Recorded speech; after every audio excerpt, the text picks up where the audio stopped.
All right, welcome to the Rocket Launcher podcast. This is episode 37, and I am your host, Supreme King, and I am here, joined as always by my co-host, and his name is... It's the guy on Mazes. Yes, one thing I want to address, because I guess you could argue I jinxed it a little bit if you are someone who watches the podcast week by week. In the last couple episodes I've been mocking the winter, and then and I guess my co-host already knew I was going to say something about it too. Because I was about to bring it up, because it decided to sneak up on us and make a comeback. Now, according to our weather reports here, our location shall be nameless until one of y'all like really do your detective work. But apparently it's supposed to all melt tomorrow, which is crazy. And I'm pretty sure it is because I've seen this type of thing happen before. But it showed its ugly head this morning and it's already starting to melt. But I think we're supposed to have like 47 degrees tomorrow, and it's supposed to be like all sunny. So that's melt territory basically. But yeah, all I remember is you said no snow. Yeah. Winter's done, and then we had an ice storm, and then we had snow. So yeah, I mean the ice storm was mainly rain. The weather, and then yeah, it was. But I will say, because I was going to talk about the PlayStation Direct in a solo vid, but then I lost power, and then I just kind of had no motivation to try to do it once it came back on, because it came back on like later in the night, and I was just like, I ain't about to do this. But I did catch the show when it aired, because I ran to a library basically and just watched it there and took notes, and I wrote down a whole bunch of stuff for solo vids coming up, because I was like, all right, if I can't do anything else, at least I can focus on this and jot down ideas. I did see the show. We're going to talk about it first. But I guess first I should say, how are you doing? Did I already ask you how you doing? I don't know. How you doing? You don't care about me. No. I'm good. I was going to say I'm good other than this weather, and I needed to make up its mind on what it wants to be. This back and forth messes with me, but I think it's in the slushy stage now, because it was like early this morning. It was like nice and snowy, but I think it's in the slushy stage, because I was hearing it earlier where you can hear the like water kind of just, like start to drip or whatever. Okay. Yeah, so it'll be probably halfway gone by the time we really get to like 5 or 6 p.m. and then tomorrow it's literally gonna be gone. Like, I don't expect to see, except for like, how they had those like dirty boulders or whatever that's like on the side where they can pile them all up. Like, you might still see that, but I don't know. Now, I will go on record in saying, whenever we have the snow where it tries to sneak back for one day or two and then it's gone, that usually means it's the end of the winter. I'm saying that. And that's it. Now we're going to get another storm because you keep telling the weather what to do. The weather's going to do what the weather wants to do. Well, and I'll be grateful when it decides to move to spring. I won't say no more. It does slow me down, because sometimes like when they do that, I just don't work my other jobs and stuff. I just sit in the house. But it is what it is. But yeah, we can talk about the PlayStation Direct first and really go through the whole thing. I could tell you right away, I wasn't angry with it or calling it like super trash or anything, but I am kind of scoring it like a 5 or a 6 out of 10. It's like right in the middle for me. There was stuff there that I liked and stuff there that I didn't like. It was just like right in the middle, where it was just like yeah, I wasn't really angry at anything. My solo vid, I would have pointed out like the stuff that I normally like the most. But that's more, I like that there's some demos that they mentioned, or one in particular, outside of the other demos that I just went and added, because most of them were mentioned at the Nintendo show. But the first thing I guess we could start on is just the launch of PlayStation VR 2. There's still people who, got this system and they're enjoying it with like the Call It a Mountain, what is it? The Call It a Mountain bundle, which is like that Horizon VR game. But I guess they didn't show that game there, but in place of it, they show like 5 or 6 like regular VR games, but it didn't really sell me on the system. It didn't give me a like last minute, you know what, I need to pre-order, or not pre-order, but go and find that system, buy it or anything. I just kind of saw some games, and I think the one game that I liked was I think it's called Synapse. I think that's what it was called. Yeah. Synapse. It looked like a 007 GoldenEye-ish shooter with powers almost. Yeah. In VR. I liked will say, and it will be a game I will say yeah. Go ahead. Like I didn't feel like, oh, now I need to get a VR, but it did kind of let me know that if there is some game that comes out that makes me feel like I need to get a VR, there's some other cool stuff I can play as well. It looked like a game that I want to play once I have a system, the VR system. It just didn't look like one of the games that make it say like, I got to get this system right now to play, you know? And that's kind of where I am with the whole system overall. I don't want to like make it seem like I'm against it or anything. I still want to try it. It's just a really, a steep premium price to try. Yeah, $550, and then like that bundle might just be for the launch window. I can imagine afterwards it's $60 for that game, and then $550 for the other one. You're looking like $610 plus tax on top of the PS5 for people who couldn't get the PS5. It's still not in stores here. There are places that say it's in stores, but that's like $1,100 buy-in for somebody who ain't got it, right? Yeah.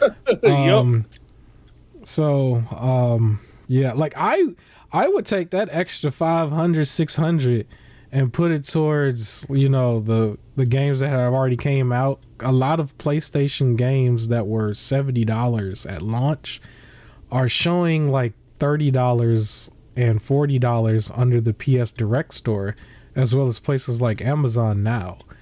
Like, I would go get the last 2 years worth of stuff. That's like almost 20 games. That you could get for the same price as the VR with one game. Yeah. I did see some reports. There were some defects out there. It's not a lot, but some people have some defects. But that's normal when you see a launch of a new system. But there at the same time. I think the very, very first one they showed was called Foglands, right? And it was just typical zombie game, and they were like promoting it with that hip hop music, and it didn't fit at all. But like the texture of the game, like when you think VR and you think like what some of these other companies was trying to do when they were promoting Metaverse at one point, you think that they would try to go for as close to photorealistic as possible, where some of them still kind of have that gummy look to it, like that, like, you know what I'm saying, like cartoony Play-Doh-ish look to it. And I know people say, well, you're being harsh because it's VR. It was like, yeah, but at the same time, like, you remember they was promoting all this metaverse stuff, and they was talking about all these things you're gonna be doing in the games or in this universe and everything. And then there was that Matrix demo at one point, and people was trying to like act like that's what's going to be the metaverse. And then we see some of these games, and it kind of looked like it looked like up-res in Nintendo Switch games almost, in a way, some of them. No disrespect to the Switch, but yeah. I always just took that as like that's what VR is like, looks like. Like, I don't know, it's just that, like, as you described, that like gummy sort of appearance. Like, I always just took, I didn't think VR was, it's like, if it's not a racing game, then it's gonna look like that. Like, that's what I always took it, and I always just thought maybe it's because they try to put more lifelike looking things on there, the more awkward they move. I figure, like, okay, the game on the screen right now is God of War. Maybe that might be a harsh comparison, but I felt like the VR games probably should have had those textures, in my opinion. Okay. I feel like for $550, I absolutely agree with you. Yeah, because on top of that, I think the PC ones are like $1,000 by themselves, not including your PC, right? And so they're actually more. And then they're trying to say this one is supposed to be better than that because it also has the little haptic feedback for their little controllers. Yeah, they got to look better than that then. So I don't know. I'm not. I still want. I still want it. I just don't think it's. There's not something there that says that's a must play right now. And then at the same time, they don't even have like some of the games don't really have the hype either. It's just here's the experience, and we'll throw you like 20 or 30 of them, right? It's like, well, where's that one that just says, like, it validates the rest of them? It's like, I'm here for this, and then I'll look at everything else because I'm already here. I don't really see that yet. But the Synops one is the one I liked. That was the one I did like. The first one, Foglands. Do you remember this? How did you feel about that one? The one with the hip hop music and zombies. Yeah, I like I always like a zombie shooter, and I think those are fun. Like I think of like when I see them in VR, I think of arcade games with the zombie shooter. So I was fine with it. It looked cool. It looked okay. Mm-hmm. That was actually probably my favorite looking. Well, that one, and then I was interested in that Journey to Foundation one. Okay. It just seems very like story driven for a VR sort of thing. Yeah. So those are the two that caught my eye the most, and then the black and white one, Synapse. Okay. I think we skipped over one. So Green Hill, I think, is like right in between. I think they showed that one right after Foglands. Oh yeah, survivalist, but like VR. I don't know. I don't want to get attacked by a tiger. Like zombies is fine. I can shoot them, but like if I got a tiger coming at me, like no, thank you. You know what's actually bad? Like I'm not about to bury VR. I don't want to seem like I'm burying it. But and then it's like, oh, well, he's about to bury it. No, I'm not going to bury it. It's just the main thing that I want the headset for.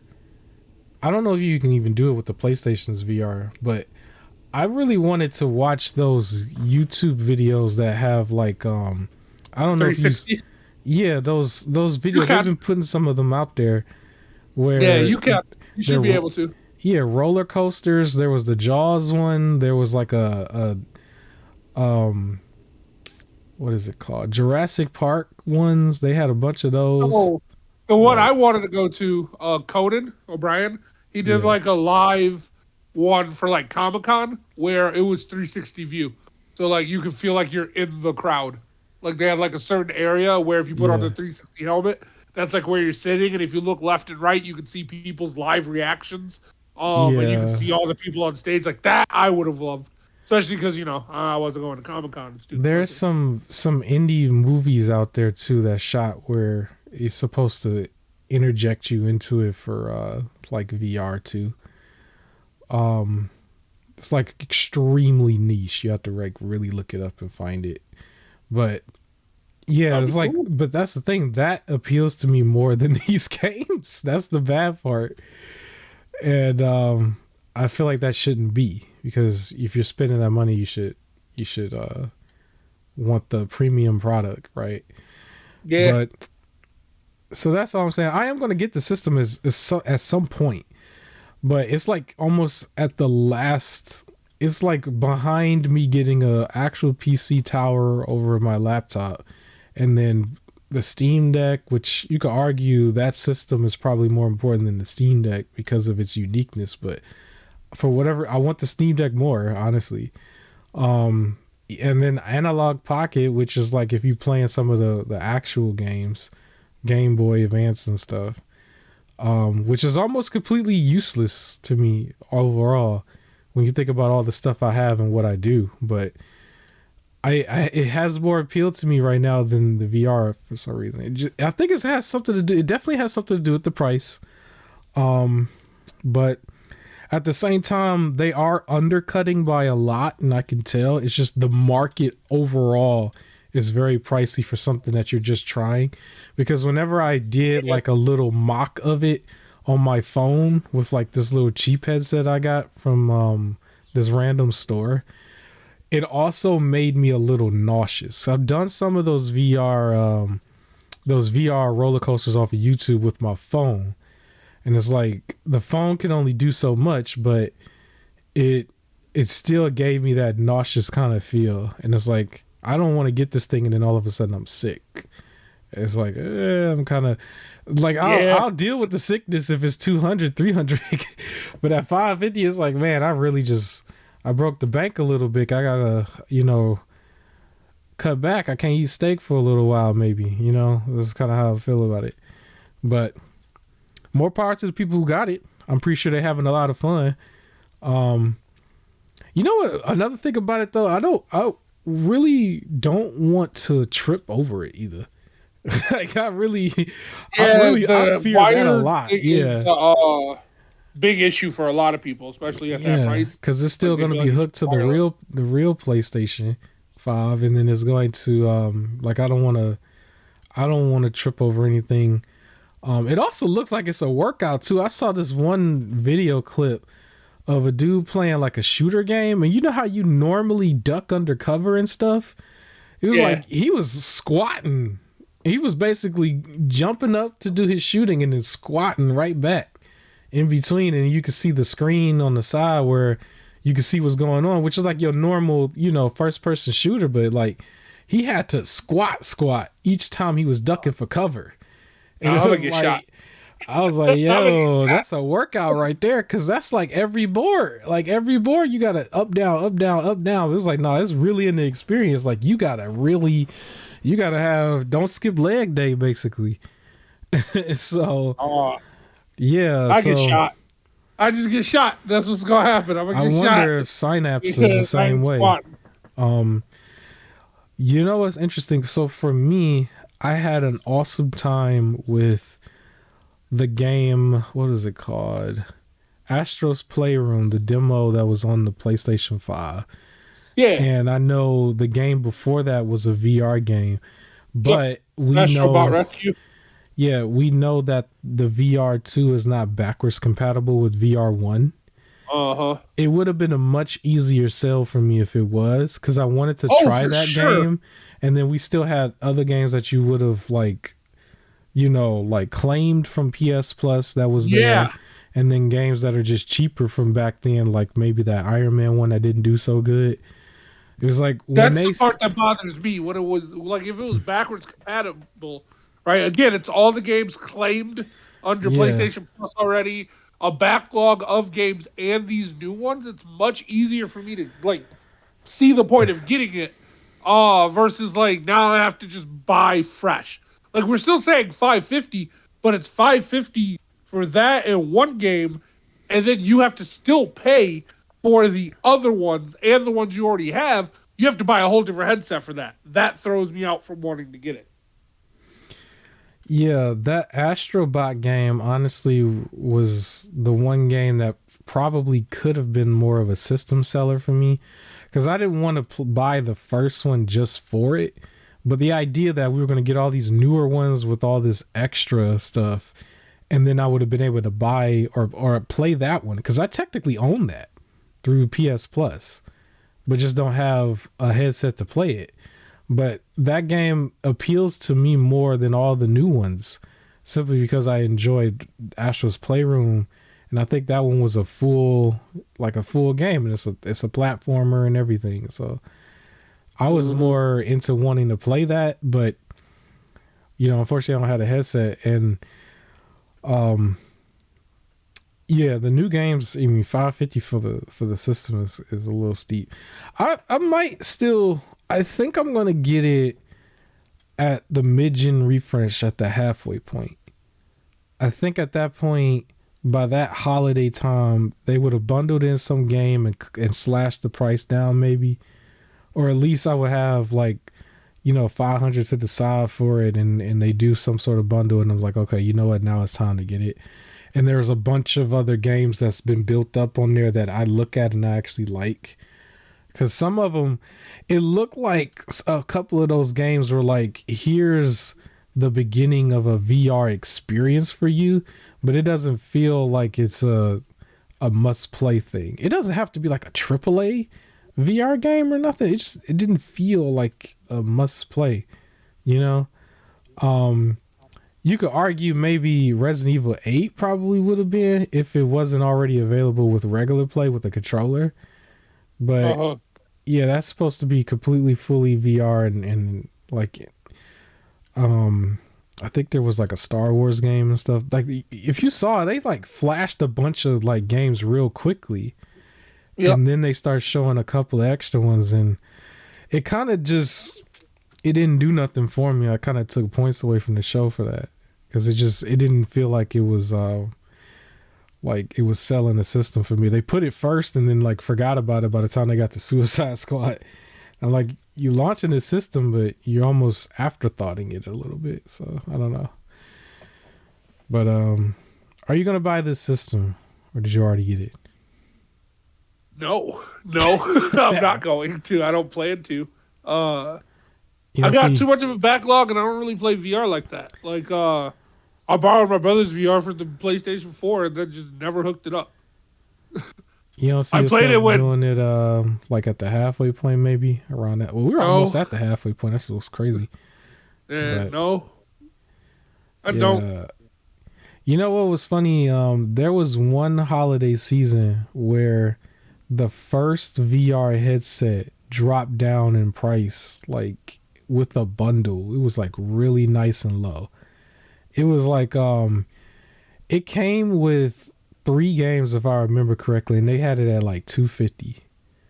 And I looked at it and was just like, I still don't want it because I still don't care for the games that they gave with it. And that was before they gave out Astrobot with the PS Plus that one year. So after that, I think it's back to like $300 and $350 for just that one. And it's like it's technically discontinued, and it's like it's still kind of high. And I'm like, well, oh well. You know what else? Like it has, like all the other systems, you have some sort of history with playing games a certain way, and you're so used to it. Where VR is such a new experience, where everybody's used to just hooking something up to a TV and just like playing, or holding a handheld. We're all used to that.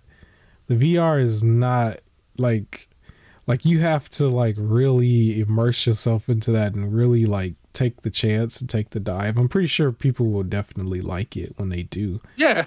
But I know a guy who's like really into VR, but he's like the full on $1,000 PC one. He loves to play, but like he fully like that's like all he plays. So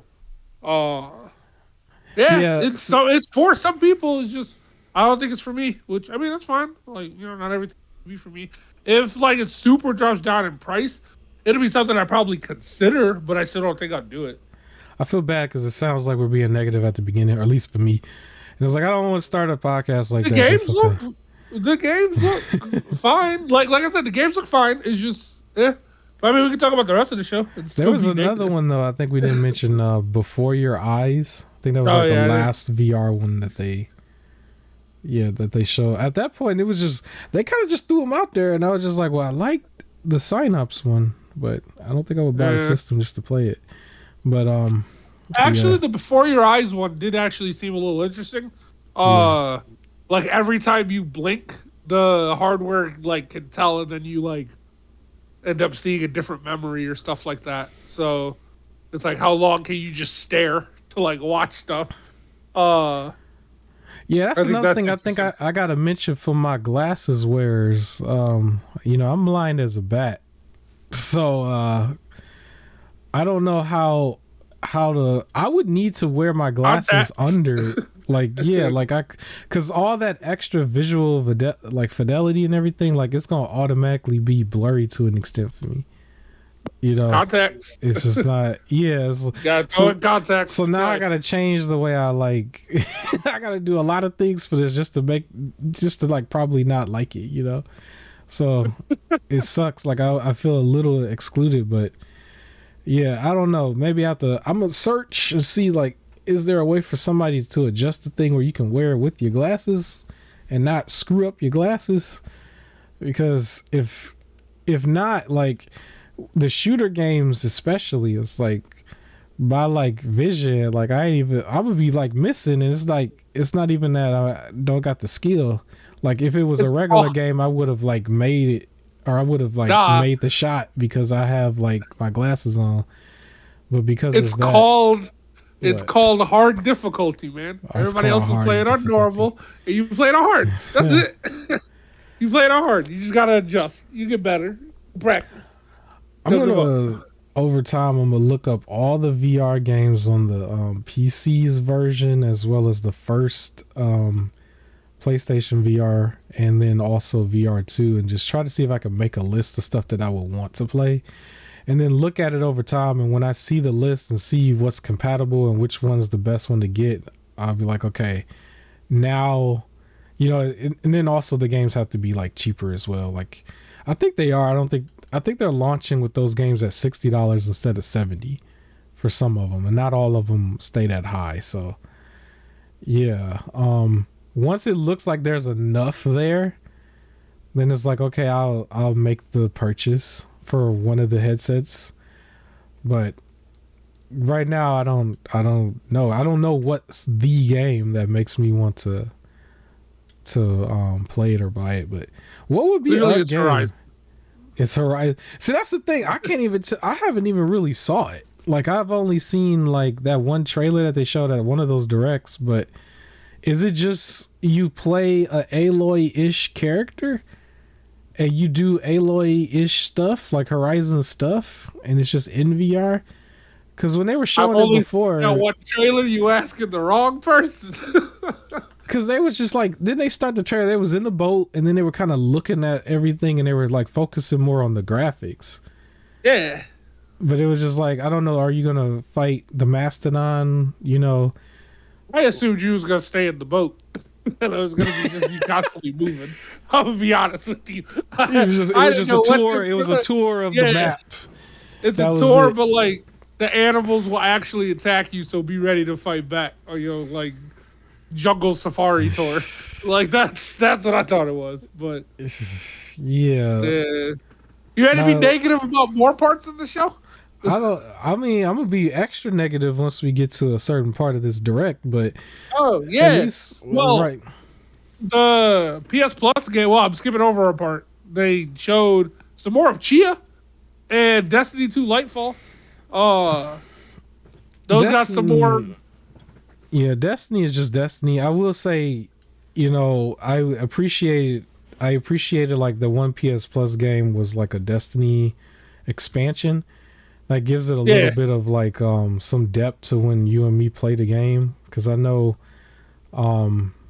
they were at Destiny players just got done with Witch Queen, and this is the next Lightfall is the next one. What's funny about it is like the trailers make it almost seem like it's a completely different game, and it's like it does. It does not look. It didn't look the same until they showed one specific robot. Yeah. It was like the robot, and then the little thing. I always forget what they're called, but it's this little light source thing that like was with it. And I always designed my character when I play Destiny with the robot guy. So like when I saw that, that's what made me go, "Oh, this is Destiny." There was nothing else in there that made me think Destiny. Yeah, I remember I think they showed either this expansion or something else for Destiny at the Game Awards, if I remember correctly. It was this. Okay. Yeah.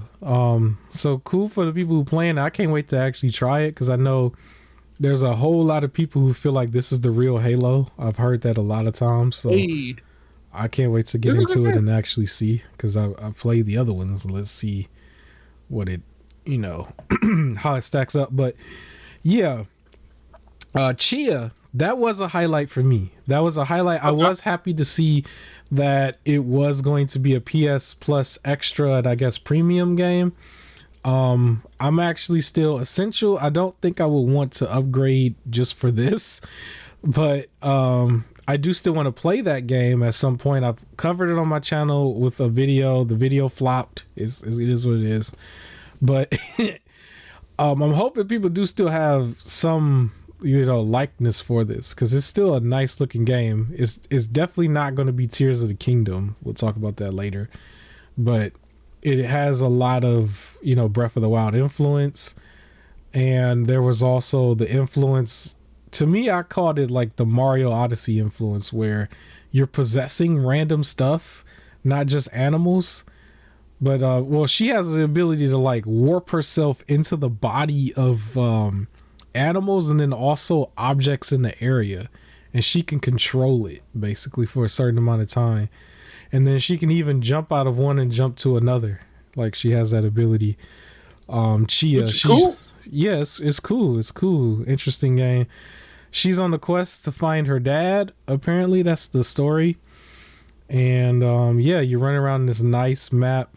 So with it being day one on PS Plus Extra, that's also pretty good. It's tempting to make the upgrade. I think I want to let my subscription I have right now lapse first, or not lapse, but at least like right before the next month. Then I'll probably consider the upgrade. But I got too many months. Like I stacked mine before they told you couldn't stack. So I'm good to like the end of 2025 if anybody was wondering. So if I upgraded early, it would have told me like, because I remember they was talking about the months will go like towards this or something, and they'll like shorten it. It's not a complete converter. They're not doing that anymore. I think the price adjustment of what you pay now just covers all the extra days. Because I've been noticing that it'll be like I have to pay like $60 or something if I want to upgrade to extra for the remaining whatever amount of days. But wouldn't it? Because I remember before, like, yeah, they said it was shortened. I don't think it shortens it anymore. Well, I had to look into it because, I still like what you were saying before. I still want to, finish out the backlog first. I introduced an entire nice catalog of PS3 games into the backlog, courtesy of someone you guys might know. And so, I have to. Me. Like, it sounds so mysterious. It was me. But there was also a whole bunch of stuff that I had already had a list that I think the list is still by me over here somewhere of stuff that I mentioned before. It was just like a whole bunch of games that was on PS4, PS5, Xbox, and the Switch, and a few ROMs that I had started that I wanted to finish, emulation. And then there's also, all the stuff that you just buy, you just never really get to, despite the fact that you bought it and opened the package to it physically, and digital games. And then we're not going to even go there when it comes to Epic, because my God, if you really look at it on paper. Yeah. But Chia. So I guess back on topic, Chia was one of the highlights for me. That was like a highlight. I was happy to see it because I thought it was pretty much forgotten about, because I didn't see too many people talk about it anymore. And at the same time, like, I don't know if my video counts because I'm still tiny, but when they didn't get no views at all and then everything else kind of did that had like more popular stuff, I was like, oh well, there goes Chia. But I was still happy to see it. Now I was happy also to see the March PS Plus lineup, which I think it's things that I already have, Minecraft Dungeons. But I didn't have Minecraft unless you want to count. Xbox. If I do upgrade, I can check out Immortals Phoenix Rising finally if I upgrade to extra and stuff. I had access to 2042 because of EA. Okay. But overall, like, it's cool. Code Vein, I think, is the highlight game of there. I didn't have access to 2042. Code Vein, I was happy to see. I've always advocated for Code Vein. Too many times at this point, I almost should be sponsored. Hopefully, it would be cool if I got like a code if they did like part 2. Like, that would be so cool. I would just get the tar beat out of me. Like, well, actually, no, that one, I would get the tar beat out of me if they gave me the Remit, but not Code Vein. I don't think I would get the tar beat out of Code Vein. Code Vein was there. Minecraft Dungeons was there. I didn't play Minecraft Dungeons. It was a game that I was there are certain games that's funny that I'm actually avoiding. Minecraft was on the list. It was the ones where it's just like they're too popular and it's like I don't want to get sucked into it, and then all of a sudden I don't want to play nothing else but that. That was one of them. I'm gonna be honest. Animal Crossing was another one where I was just like, I tried, I tried Minecraft for an afternoon, and then it was like, all right, I'm good. Maybe I'll try it again at some point. But what it is the Sims, like building simulators and just kind of making stuff, is surprisingly not for me. As much as I like creative, like control over like a bunch of stuff, just sitting there and just creating and then kind of like that's it is not for me. City Skylines has a unique like fan base that likes it too. Like those type of games. Like there's a lot of games like that, and like more power to the people. They like when they love them, and they make such amazing stuff. Like I see a lot of things that they make so cool. Surprisingly enough, you could throw the farming simulators in there as well. Like the main one, Farm Sim, and then like the little ones that was on the Switch. There Car Wash Simulator, and but no, I'm just saying for the building stuff. Like people make things that are so cool and everything, and it's just I don't have the dedication that they have. So I don't blame it's amazing to see the results. Like I love seeing the results from Minecraft and Animal Crossing and the City Skylines and the roller coaster ones. I love seeing the results. I can't build stuff. Yeah. Once I was that way in like Mario games too, where it was like they had to like you could build a level and everything. I'd play other people's built levels. I didn't build a level. Like same thing for WWE when they used to have the create a story. I'd play the stories other people made. I never made the story. Like I tried it once and it was bad. Like I was like, I'll play other people's stories. There's a game that I've mentioned that has a demo out, and once the full one comes out, this is going to be interesting. Agent 64, which was more of a GoldenEye clone that's going to be on PC. You could play the demo now. Part of its actual game, they left it open for you to develop like levels and I guess campaigns. I thought that was interesting. So that's a big part of that game. Fire Pro Wrestling is its whole existence is based on the community creation. And I'm learning a lot about that now, getting back into it. But yeah, Fire Pro Wrestling is another one where it's like you have to build, you have to create the characters or just download everybody else's, the community, like the limitations on creating a wrestler was the main reason I had stopped playing the WWE games. That was my main reason, because I was just like, if I can't put the competing platforms on there, as well as the people from the past and all the people who was like banned for whatever reason, it's like it's mid. It's like it don't have everybody. I need to be able to make Macho Man go against Kenny Omega and John Cena in a triple threat match. I have to be able to do that. Well, I mean, technically, Kenny Omega is an easier one to get, but I get your point. Yeah, it's just... So we'll see when that AEW game come along. It still looks like it's going to have a release date for this year.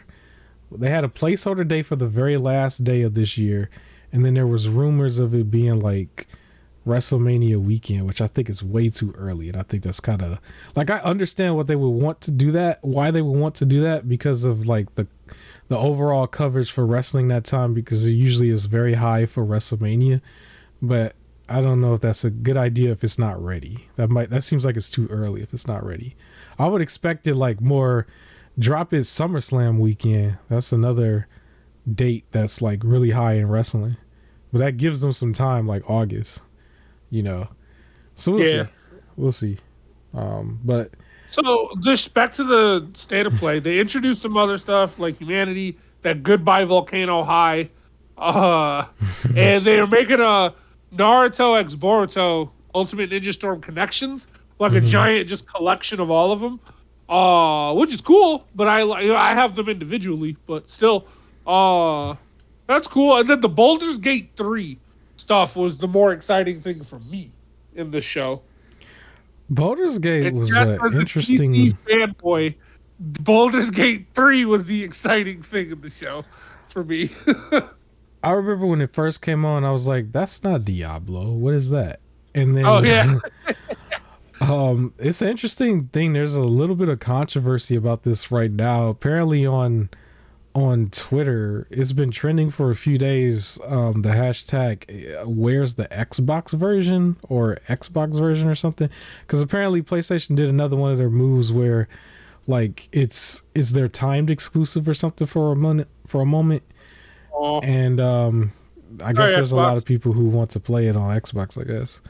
But I'm more waiting for Diablo 4, to be honest. I want to play that one. Same. That one I saw a looks a trailer lot for that better. one too. Yeah, Ooh, that one looks awesome. Like, I actually want to get into it. I might cheat and go for Diablo 3 first, because I didn't actually have Diablo 3. I'm playing through it. Well, the second time playing through it now. Yeah. I played it back on like way back PS3 times. Yeah. And then I'm playing it again, brother and sister. So it's going great. It's cool. Got 2 characters.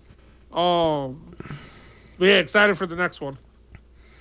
But that looks like it's a bigger game to a lot of people. I didn't like initially when I saw it, I was just like, I don't want to play this. I want to play Diablo. But from the fan reaction, it looks like it's a bigger game, and apparently there are some people who really just want to play it on Xbox, I guess. But yeah, the one game that was here that kind of caught me off guard, and they had a little bit of time, was this Naruto game.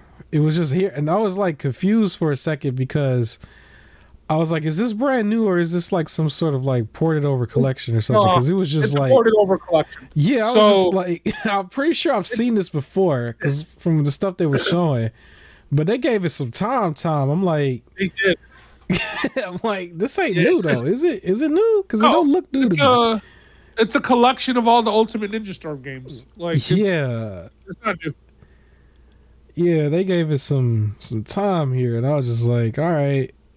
So I don't know. You like this? I wasn't really interested. I was just kind of like, I already have the Naruto Ninja Storm games. Like, that was how I learned the show, because I didn't really watch the show, but I played through the games, and that's how I learned everything.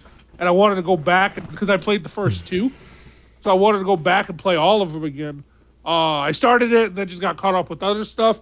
I'll eventually get back to it. I'm not going to buy this collection, but it makes no sense for me to do it. Like, I don't need to upgrade to 60 frames. Like, I have the other ones. It's fine. But for anybody who doesn't have them, go for it. I don't remember. Ain't this one of them where it's like it refused to die? Almost like it was. Well, they have Naruto now, like the sequel series, but yeah. So about his kid. All right. Yeah. So this wasn't really for me, but the one game that really wasn't for me, but it looked interesting, and I appreciate, was the game Humanity, because it had the demo, and so I already went and got the demo on a bunch of platforms, but I haven't tried it yet. When I saw it, I thought it was Fall Guys without the like everybody was human size. Yeah.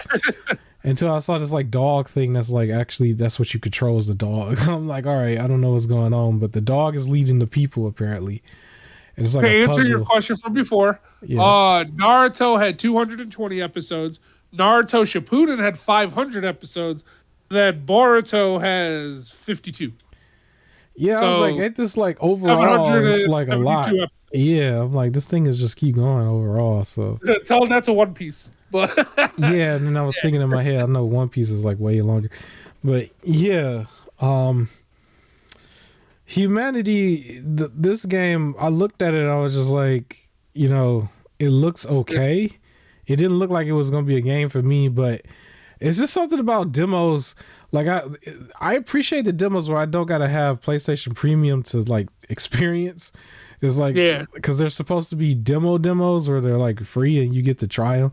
Because I actually wanted to do a podcast at some point where most of the footage that I show is just straight demo footage, and I actually tried to I do like solo vids on some of the demos if I really liked them and just run through them, because I actually have a lot of demos that I've added from Nintendo and PlayStation and Xbox and stuff. Like I just did like a couple days ago.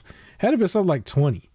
Like I just went on there because you could smart search demos, and I was just like, oh, this looks fine. This looks fine. You just going off what you're seeing, and the stuff that sounds familiar. And I was just like click, click, click, click, click. It was kind of funny because I would cross reference with like Epic Games, and it was like, oh, actually I have the real version of this or that, and then I wouldn't get that demo. But yeah, I appreciate them having the demo for this. Is this something you like, Humanity? I didn't really care for it. Like it's just I kind of overlooked it. Are you gonna try a demo at least? Maybe. Like I may try it out. Maybe one day. Yeah. I guess. Yeah. Well, at least they had it there. I was happy that the demo was there. I will say, whenever a demo shows up at the show, it automatically makes me highlight it more, like in my brain, because it's like, oh, there's something there that I can try real quick. Yeah. Telling me here's a game and then telling me here's full price, and it's like I'm half interested. It's like I'm most likely never going to look at that game again unless, there's the demo or is like PS Plus or something, Game Pass or something, right? Unfortunately, that's how everybody thinks. I'm sorry, companies who want to milk us for every dime, but yeah. So there was another game they showed off, Wayfinder, which made me just think of Dauntless. Like it's a little like Dauntless to me. Yeah, it was like a online team fight a monster with wacky looking weapons, and city looked like Dauntless. The whole thing looked like Dauntless. Yeah, I think I've seen this before too. I almost think that I've actually covered it at one point. Maybe, but it's funny, but yeah. Yeah, I mean, it's like to each their own. Like I'm not gonna jump into it. I think we have too many live service games, anyways. But yeah, apparently the studio behind it is a good studio. Who made Darksiders Genesis and Ruined King, a League of Legends story, which I've heard positive things for both, especially Ruined King. But we'll see. Then they showed Street Fighter, new character and two other characters. So this one was somewhat of a highlight for me because the first character was like a wrestler almost, and it just reminded me of Def Jam Vendetta. Oh, like I knew Zangief would be in there, so like it was like okay, but yeah. So I like this. This was a highlight for me technically. I was just enjoying it because it gave me Def Jam Vendetta vibes and it made me want to play as him in the game actually. Now, yes, there was two other people. I'm gonna be honest, I completely forgot about the other two, but I remember him just because he was doing like a lot of wrestling moves. I was just looking at it. Anybody who's played Street Fighter knows Cammy. There was Cammy in there. That was the other one. They just changed up her outfit, so she's now wearing the super revealing camouflage outfit anymore. Oh, that's probably why I didn't think. Because she looked somewhat familiar, but I'm like, she didn't wear the green. So I was just like, well, they changed her look up to not, because of the times. Oh, well, don't look at it. Yeah, and then the middle one was the brand new character who get the PC version. It'll put the outfit right back on her. Yeah. Yeah. Did you notice that? Like the middle character, the Lily girl, she was Eddie. She was Eddie from Tekken. Like she looked like she was just doing those moves. I don't know, like the whole dance fighting thing. Yeah. That's what I picked up for. I was like, okay, so they made their own version of Eddie. Zangief I knew would be in the game, and then the last one was Cammy, which I didn't recognize at first either. But yeah. Like I kind of just like once they showed the other characters and they weren't like the guy was more interesting to me. I don't know, maybe it's for me being a wrestling fan. He was just doing all this wrestling, and then afterwards I kind of just like toned out a little bit. I was still watching, but I didn't really care too much for the other ones. If she had her regular outfit on, I would have probably acknowledged her more, but I remember just like sitting there and kind of looking at it, looking down, writing notes and stuff. But yeah, still hyped for Street Fighter 6 way more than what Street Fighter 5 was, because they kind of hijacked that game with that championship edition that came out like way later in junk. Street Fighter 5 was a mess. Yeah, so yeah, everybody so used to be there at day one, but yeah, we had some Resi 4 stuff shown. Oh, Resident Evil 4. I'm already sold on that, obviously. So when they showed it, I was just like, okay, they kind of just reminding me, but it didn't really, it didn't add to the show as much as it probably should for me. It was a highlight to see, but at this point, it was like there was plenty of Resi 4 footage out there that you could have watched and rewatched, and gameplay footage and stuff that was already shown at I think it was like some gaming trailers website that showed like gameplay footage, like I think a week or two before, and I remember choosing not to see it because I was already sold and I didn't want to like spoil anything else. But it was here. Oh, you saying all right? Oh yeah, we got to get to it. So now, they show like one more game. Are we going from the DC fanboys perspective or the non-DC fanboys perspective? Who's going first? Do you want me to bury it or do you want to just go first? You could probably go first before I bury it. Go ahead. Okay, well, I was gonna be negative. I'm gonna still. I'm probably gonna be more negative here than I am with the VR stuff, because at least with the VR, I could say, like, I want to try some stuff, but it's not enough for me to buy the whole system. When it comes to this game, I already got the system. I already have it. I already have the system, and I don't really want to play this like that. I do want to play it at some point, but I saw some energy out there from other people where they mentioned that this looks like one of those games where is going to get the Marvel Avengers treatment, where they're going to pretty much delist it in 2 years. I really think that's what's going to happen. It might not be exactly 2 years. It might be maybe 3, or maybe at the end of the generation. This is something that's probably going to get delisted. It's going to get delisted because it literally got like the backlash that I knew it was going to get while watching, because it was literally getting bad by the second. Like, that was the thing for me. It was getting bad by the second. The more they show, the worse it was looking. By the time they decided to like say that's it and then come back with the developer thing, ooh, that was the worst move. Like, as a show, I took away from the show, because how do you have like developer commentary as your main event on the show? Just as a show, I was like, that's not really good. That's a bad move. But it literally was just getting bad by the second, because I think the perception of this back when they first just sold a really nice long CGI trailer where Superman just fries somebody, the perception was that it was probably going to play like Arkham Knight but better. It's going to play like Gotham Knights but better, maybe. Because I remember when everybody was starting to trash Gotham Knights, they were all saying, but we have this. This is going to be the game because these are from the developers of the actual Arkham Knight. The most that we know is that it's probably the same Batman that you've been playing, because they said it's in the same universe taking place like 5 or 6 years later.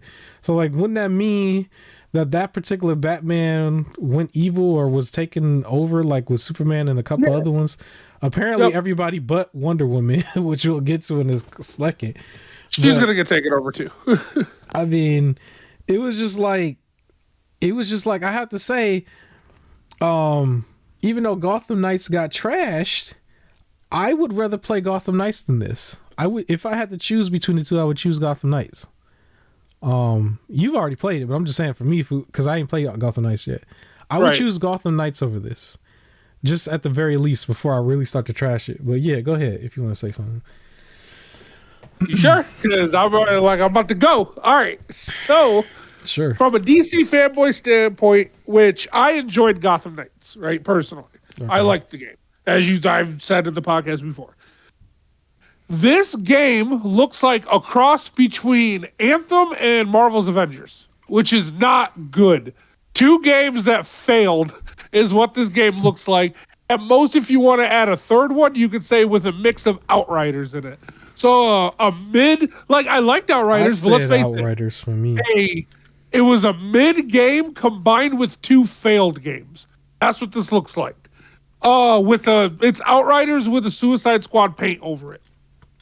My issues, but I was just gonna say, I said it looked like Outriders and Fortnite, the no build Fortnite version. Yeah. And I still feel like Fortnite to me is obviously a very successful game, but I felt like they're trying to clone that. They're trying to go for that experience, and I think this might be a pure catfish game for people. Like, we kind of got the reveal, because I don't think anybody was expecting to be this. But yeah, go ahead. I did the moment they said it was a shooter last year is when it fell off my list of must-buys. The moment they said it was a shooter, I dropped it off my list of must-buys. And the reason why, like, looking at this, one, they also said you could play single player up to 4-player, right? However, they said you could switch between any of the characters. So they straight up said the levels had to be designed for you to play as any of the characters, which was the issue with Marvel's Avengers, where as the Hulk, you got to be able to fight flying enemies, so you could just like break off the ground into rocks and like throw it, even though it doesn't stay like as craters in the ground, because you got to be able to fight the same enemies as Iron Man or a Hulk. Or you can't just be the giant robots are easier to fight as Hulk, because then there's no reason to play as Miss Marvel. So it takes the same amount of punches or Black Widow. It takes the same amount of punches for Black Widow to beat something as it does the Hulk to beat the exact same thing. That's what this game is now doing, where every character basically plays the same. Like, when you really break it down, because I saw somebody say they do seem like slightly different when they dive into like how they play. All right. Harley Quinn. Shark. No, he doesn't even play different. So no, he plays the same, but it was like he had some extra combat that they were showing where he looked like he had some hand-to-hand combat. Well, almost everybody did play the same. It was just shooting. They were like gliding up in the air and stuff. I was like, all right. Harley Quinn can swing like Spider-Man for some reason, and because she's an acrobat, and then she shoots in the air and swing and shoot in the air. Deadshot has a jetpack, so he can stay in the air and shoot in the air. Captain Boomerang can throw his boomerang and for some reason just teleport to it. That's not a thing. But he can teleport to his boomerang so he can keep throwing it in the air to stay in the air. And then King Shark, the muscle of the team, is using guns and also hopping around in the air. Yeah. Like, this is as bad as the Red Hood fart jump that they need to throw in there so he can move like the other character. I wish they chose because they don't want it to be different. But yeah. Yeah, Croc would have been cool, but then it also would have been Croc hopping in the air to shoot a gun. I have never seen King Shark use a gun. And then he's over here pulling triggers and like making like the only person who should have a gun in there is Deadshot. Because Deadshot is a marksman. And then Harley Quinn should have her mallet and acrobatic skills and can go full melee, maybe throw some bombs. Captain Boomerang has his boomerangs and you can give them all different like abilities that he can swap through, like an explosive boomerang, an electric boomerang, or things like that. And King Shark should just be running through bullets and smacking things. Everyone should play different, where you could still play as any of them, and it's just you still get the decision of who should I play to make this easier to beat. But because they also said the whole you could play as anybody for anything, that means all the enemies will be generic. So you'll have generic shoot them a couple times and they die. You'll have generic shoot the colorful glowing part of the robot, and then you're gonna have generic bullet sponge bosses, where it's just you keep shooting and dodging and shooting and dodging, and that's it. When they showed the part where you can customize your guns, that was probably the last straw for me, actually. Like, okay, but like, here's my thing. It was like, that's neat. You can customize your guns when there's only one character on this team that should be using guns to begin with. And then they also announced they're going to be adding more characters later, but they're all still going to play the same and shoot guns. Like, there's no difference in the characters. And then again, the levels are going to be generic. Like, I liked the acting in between the scenes. Like, the Flash was great. And I like the acting in between the scenes was very DC Comics. But like, past that, like, and I'm not saying this game is going to be the worst in the world. I think I've been complaining about this recently with some people that I think the world lives in too much of a hyperbole where everything has to be, it's the best thing ever and it's going to be a system seller, or it's the worst thing in the world and it's going to destroy the entire industry. I don't think that. I think the game is going to be Outriders level of just okay. It's okay. I played through Outriders. What we keep seeing though is that there's two formulas that's always getting chose. It's either the live service shooter or the open world RPG.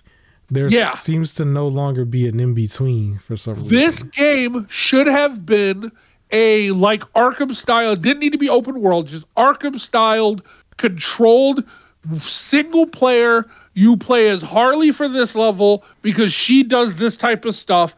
You play as Deadshot for this level. Like I said, the best parts of Marvel Avengers were the level specific to characters where it's like you had to play as Iron Man and fly through, or you had to play as Black Widow, sneak through stuff and turn invisible. Like those are the best levels. It was the generic, you could be anybody. That was horrible, and that's what this game is 100%. It's a you could be anybody, and it's like... Yeah, it really looked exactly the same. And they were really and I have one more big issue. Go ahead. Go ahead. I was just going to say they killed it. They killed it officially with this particular direct. Like, I kind of saw it before when they were showing the shooting before, but they were showing it with like a trailer that was like really cut and flashy, and it wasn't just straight gameplay like where they did it here. But once they got to that point, I was just like, yo, it's like getting really bad. Like each second going by, because it was just exposing so much of how it really was like linear in a live service format, where when they got to the point where they was talking about, I think they called it character progression, but it was basically the leveling up system. Oh, it was leveling and loot. And they're like, all of the loot is tied with numbers like every other game. I was like, so that basically told me, like, even though I'm part of the Suicide Squad, if I'm not facing the Justice League, I'm going to face henchmen where they're going to just stand there and eat the bullets and stuff, and they're going to be like technically more powerful than you, and you got to go level up somewhere. But you, the Suicide Squad, you're supposed to be the most dangerous people here with this like thing in your neck that can like blow your head off at any moment if you don't listen. You know what I mean? But like I gotta go level up. It should have been a solid like single player campaign, and they could have added a 4-player mode where they just say, hey, Brainiac's forces are still out there, like the robots and everything. We designed these bullets that cut off their connection to Brainiac, and they have a separate 4-player mode and everything where you could do all of that. But storyline wise, it shouldn't have been combined like that, because it's just going to be the same thing over and over. Shoot the glowy thing, shoot the enemies, bullet sponge shooting the boss. Rinse and repeat. My other big issue with this, and again, this is coming from a DC fanboy, we've had a Batman game, right? And then we've had Batman Ally games. We're about to get a Wonder Woman game. I would love a Superman game that's not the N64 one. I would love a Flash game, right? I would love a Green Lantern game, which we could get, and instead you got Wonder Woman in this game, man. You got Wonder Woman. Well, yeah, but like she gave the whole plot away. I would love these games to like be able to play, and I feel like if we had the opportunity to play all these characters first, and now it's like play this game where you gotta beat them, it would be a little bit more forgiving than just waiting all these years to play as Superman. And they're like, how about you fight him instead in this generic paint over?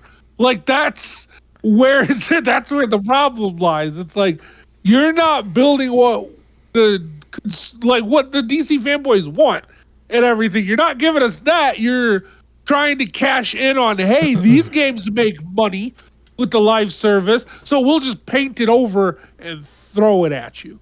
So again, I don't think it's going to be the worst game in the world. Will I end up playing it? Yes, by Black Friday. When it's on sale, I'll pick it up then, run through the story real quick, record it, and throw it back out there. Now, I still like the cutscenes, though. So I want to see the story. I got to say, shout out to Ezra Miller, because they they picked a Flash in this game to basically be Ezra Miller, but in the game, basically. I was like, they should have just went and got real life Ezra Miller to play this person. Because I thought this Flash was doing a great job being the heel. That's what I thought. I thought he did. I thought he did a great job. Until they got to the point where they had the Wonder Woman reveal it. Like, that kind of killed the story for me, to be honest with you. I was like, they should have left that for being within the game. They shouldn't have just shown it here and then afterwards literally have the developers spoil it. Because... And like now, that tells me, all right, this is Dawn of the Justice League, basically. They're going to fight at one point, and then they're going to team up in a super team to go against... Brainiac. Yeah, him, basically. It told me that immediately. Because before, it even killed his character because he was like the highlight for me for a while. He's like, he's there, he's zipping around, and he's getting all close to them. When they had to do everything, they open up the thing and he has a chair and he's just sitting down reading a newspaper in front of him. Yeah. That was great. That was great. But when Wonder Woman shows up, she kind of looked off to me, to be honest. But when she showed up and then like made him tell the truth and he's all like, you're going to have to kill us. And he's like completely a different character all of a sudden, all fearful. It killed the heel. That's what the lasso does.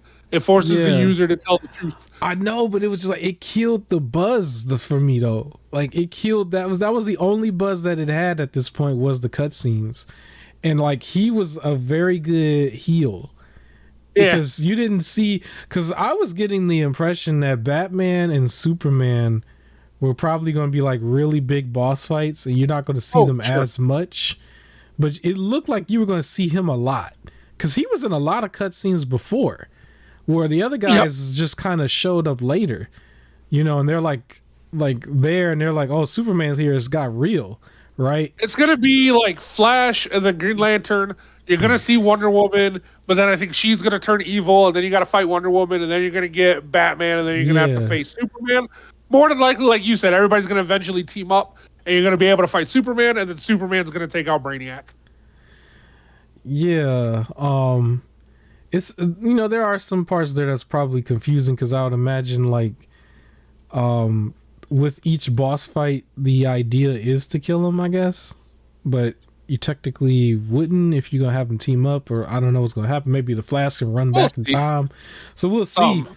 It's just when they had him tell the truth, it killed the story for me a little bit because they followed that up with the developer thing where they literally just gave it away. I was just like, all right. Like anybody can like put 2 and 2 together here and tell what's going on, and I was just like, but yeah, it was a little disappointing, but this game might end up being dead on arrival. I think you're going to get your people who's going to play it because they feel obligated because they like they like the franchise. So me, I like DC. It's just, I don't want to buy, I'm not buying it at full price, but I like DC. I'm gonna try it out. We'll see. I feel bad because I feel like that's a bad thing overall when it looks like certain franchises are being held hostage by the greed of these companies.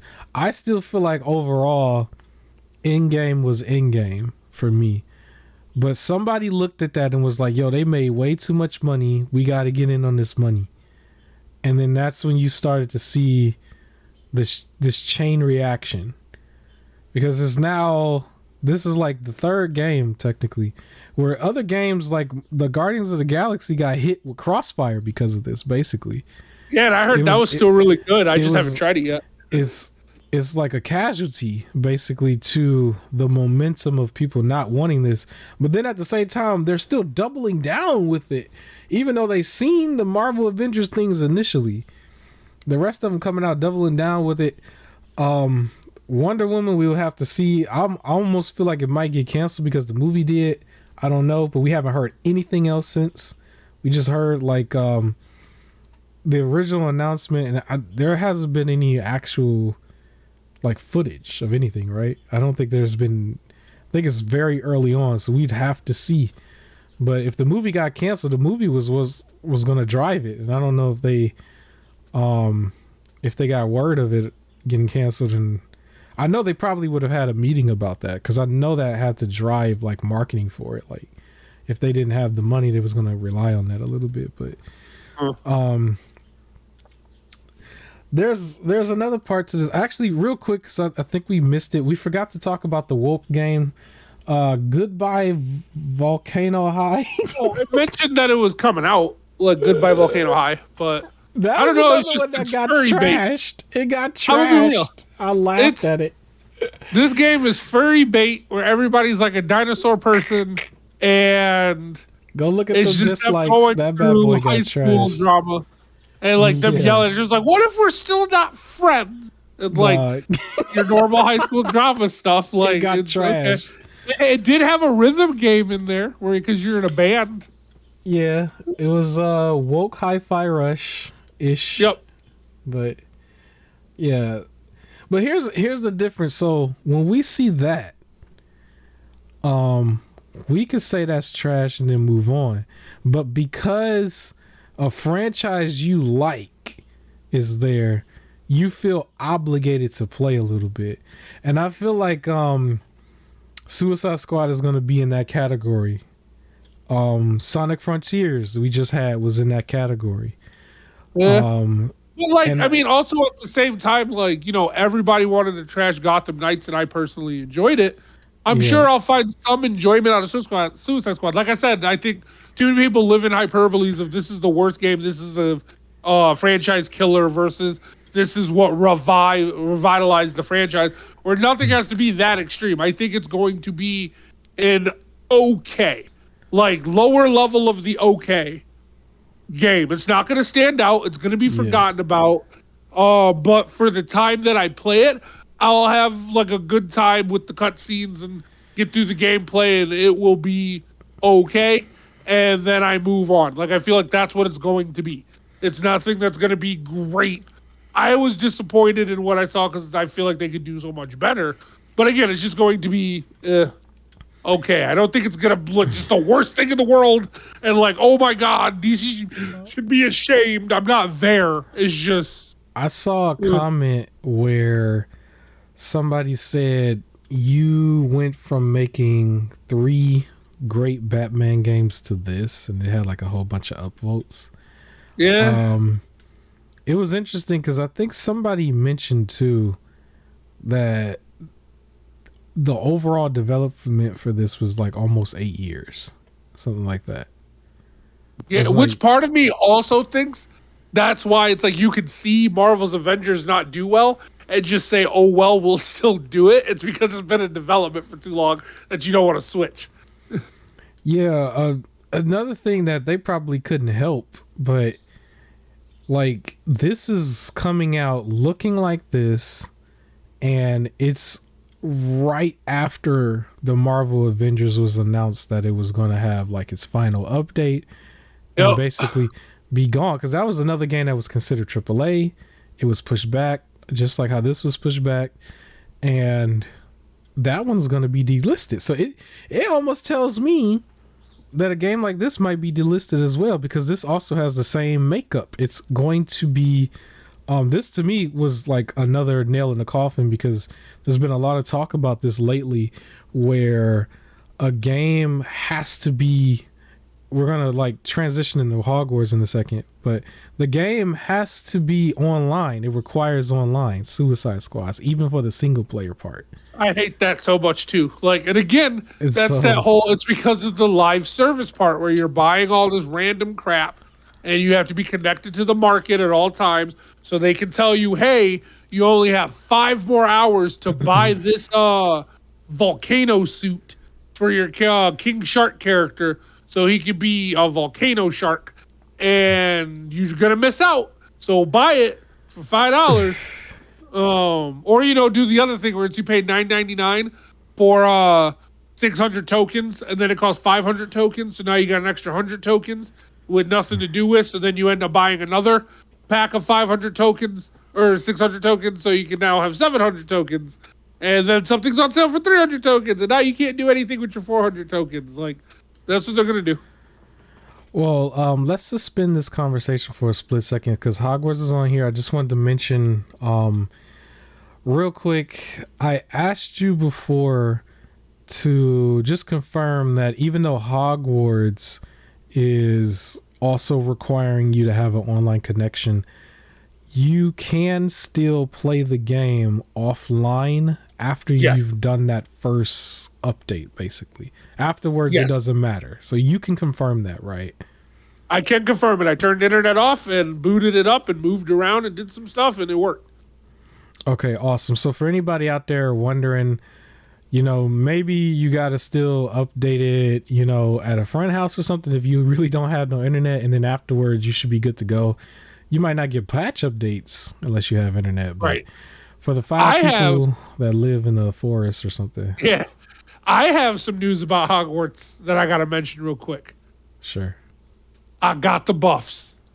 I got the buffs. I got the buffs. And here's the thing. If you look up online where everybody's like talking about these buffs, but then when you go, where'd you get them? They're like, I don't remember. They were just in the inventory.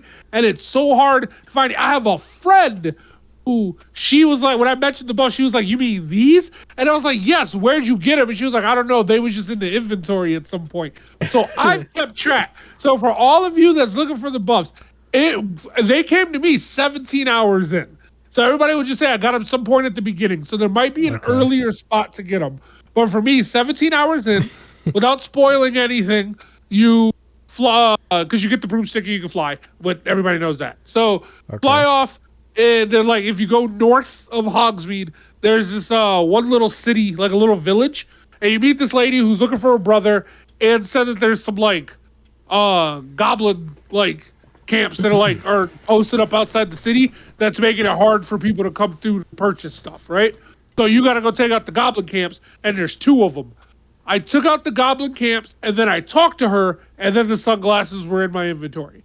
They weren't in there before that mission. I specifically looked at my inventory, did that exact mission. So I took out the camp, like I talked to her, I took out the camp, looted the place, took out the other camp, looted the place, went directly back, talked to her, and it said mission complete, and then the glasses were in there. So that should be the place where you can find the buffs. As soon as you can start going north of Hogsmeade, when you can fly around, there you go. For the people who really wanted it, but yes, the boys it looked great. Like there's just an extra just swag element to my character now, where he was just like he was the cool good guy to like the coolest good guy now. But yeah, that's in there. So the main thing I just wanted to clear up for anybody who asks those weird questions like I do, who always want to just know the little things, the little details. Yes, you could play this game offline. You just have to do the initial patch, and then you should be good to go. So I want to clear that up. I do also want to mention, just while this is going, because this can be roped in just real quick. Apparently, Hogwarts Legacy silenced its haters and people who talked out against it because it sold like 12 million. 12 million copies, 800 $850 million is what it made, I guess. Yep. Overall, with, 12 million copies sold. 800 million had the most, like one of the most consecutive like player count, and I think is what they said is either Portkeys or Warner Bros, whichever one. It's their like best-selling game. So that's crazy. So you might get your sequel that you was wanting. You might get the sequel. Look, I know people want DLC. I want a sequel. Like I think I want a sequel that fully has Quidditch in it and everything. I don't need them to try and patch that in. And I know why also there's no Quidditch in the game, where I mentioned this before, that the world is active but not reactive, right? Like things happen and it's great to see, but they don't really react to what you're doing. So I think that's part of the reason why there even isn't single player Quidditch in there, because they would have had to program the computer to play around how you're playing, right? Okay. So that's something I think they can, now that they got this and all of this works, they can focus their energy on making sure the multiplayer or the Quidditch stuff or reactionary stuff works just as well as this, because this game deserves it. I haven't had any sort of game-breaking bugs, which is always so rare for some reason now, and it shouldn't be. Like, this is what it should be. Everything works, and everything's there, and there's no battle pass, there's no microtransactions, there's, like, It's just in the game, and everything's there to That's enjoy. Crazy how I recognize this classroom from just the movies right? and stuff. But yeah, I just wanted to mention that. I guess because I wanted to clip this for that moment, just to get that one question answered, at least for me, and I'm pretty sure there's somebody out there. Yeah, and I guess I could end it by saying this game might be a game of the year contender for sure, but it might actually win. Who knows? But yeah, it's definitely going to be in the conversation because it came out around the same time as Elden Ring the year before, and it has the momentum, not as much as what Elden Ring has done overall, but it's starting to have that momentum this year. You know, like Elden Ring stretched like 3-4 months of just like nonstop content. We might see something close to that. I don't think it's going to be that much, but because there's all the other games that's still coming out. This is a very stacked year, but at least we might see a game of the year contender for sure with this game. I'll say that. We can go back real quick. There's more to go back to. Suicide Squad. There's one thing that I want to say that I'm pretty sure you're not going to agree with on this point.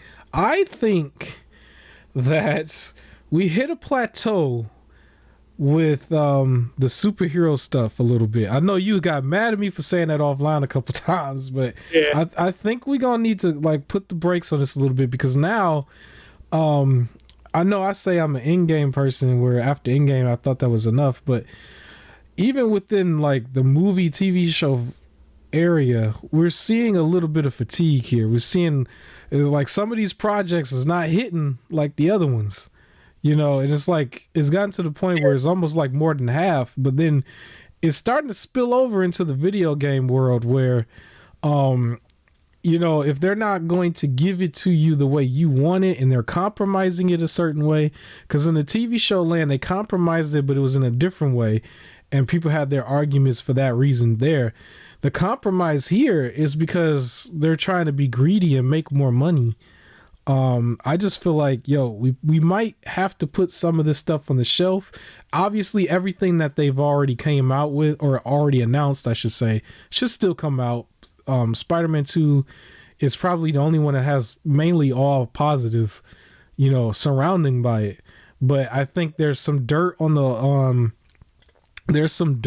Wonder Woman game because of the movie, in my opinion. Maybe I'm overlooking it, but I think that hurts it. I think it hurts it, at least as far as like its overall reach. But I would disagree with that part because I think people are going to play the Wonder Woman game to play the Wonder Woman game regardless of the movie. Because I don't think they're going to be connected anyways.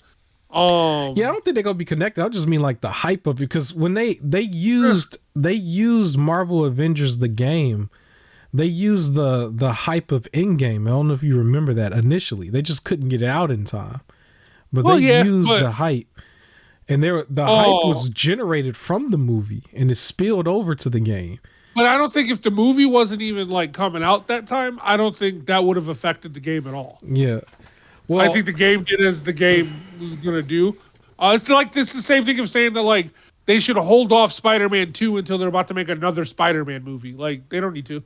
I was the one who was like a little burnt out on Spider-Man, but I got to tell you, go ahead.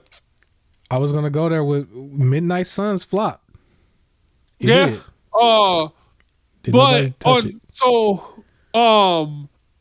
I don't think so. There is some fatigue for some people, and this is like fine. If you're not like the major like superhero nerd like me, there'll be fatigue. Like that's fine. Take a break.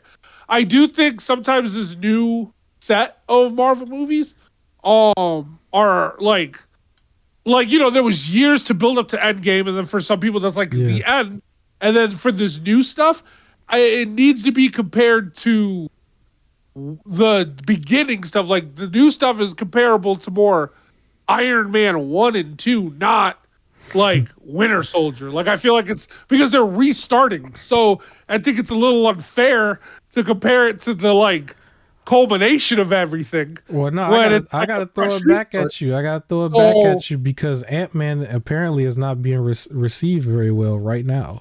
Ant-Man has never been received well. They've always been great. The first one got trashed. If you look at the like audience score versus the review score, there's a big difference. Like they always trash Ant-Man. I disagree with that one. Like the first Ant-Man movie to me was one of the best ones in that whole like Marvel, like what was released that year. And that one was initially trashed and they were like bad movie. And it was a great movie. So I disagree there. But also Black Panther. I feel like that was but I think part of the issue there, so the movies and everything, they have their own issues that they're going through. And yeah, there probably is. I think that's part of the issue too, is with there being fatigue, but them still trying to write towards the audience that's fatigued. But that's a whole nother thing. I think for the video game wise, the issue is not for like we need to just be on the shelf. The issue is again the corporate greed, where it's you have the formula to make something good, like Spider-Man, how that was, or things like that, but they're just not following that route and they're just doing something weird. Where it's like, don't do that. Like it's very easy to just not do that. But they're going for it because they think that's where the money will come in. Because they're making the game for money, not making the game to make a good game. Right? When you see, for example, Hogwarts, right? Yeah. This wasn't, the people designing Hogwarts were making this as a cash grab. They were making this as like we really like Hogwarts. Like there are so many Easter eggs in here that like you had to have analyzed and almost memorized the books and the movies in order to catch that stuff. Like really, really quick. Just a small thing where there'll be like a gathering of butterflies that will lead you to a treasure. And what that's a reference to was in one of the movies where they had to follow the spiders to find in the forest. And Ron said, why did it have to be spiders? Why couldn't it have been butterflies? So that's where they designed that mission from. So they made this game as a love letter to this series. You can tell the first Spider-Man game was made for a Spider-Man and a superhero fan, not made for just money. Like when they do that, the Arkham games, when they were made for Batman fans, it's like it's good. But when they start you would consider Suicide Squad is not a love letter to the fans. It is not a Suicide Squad game because everyone plays as Deadshot. And that wasn't even intentional. It's not like he told the team to all use guns. This is not a love letter to the game. This is how do we make a 4-player shooter and throw DC paint on it? Well, then it has to be the Suicide Squad. Oh, but people want to see the Justice League. Well, let's make them the villains. It was purely money. This isn't a Suicide Squad game.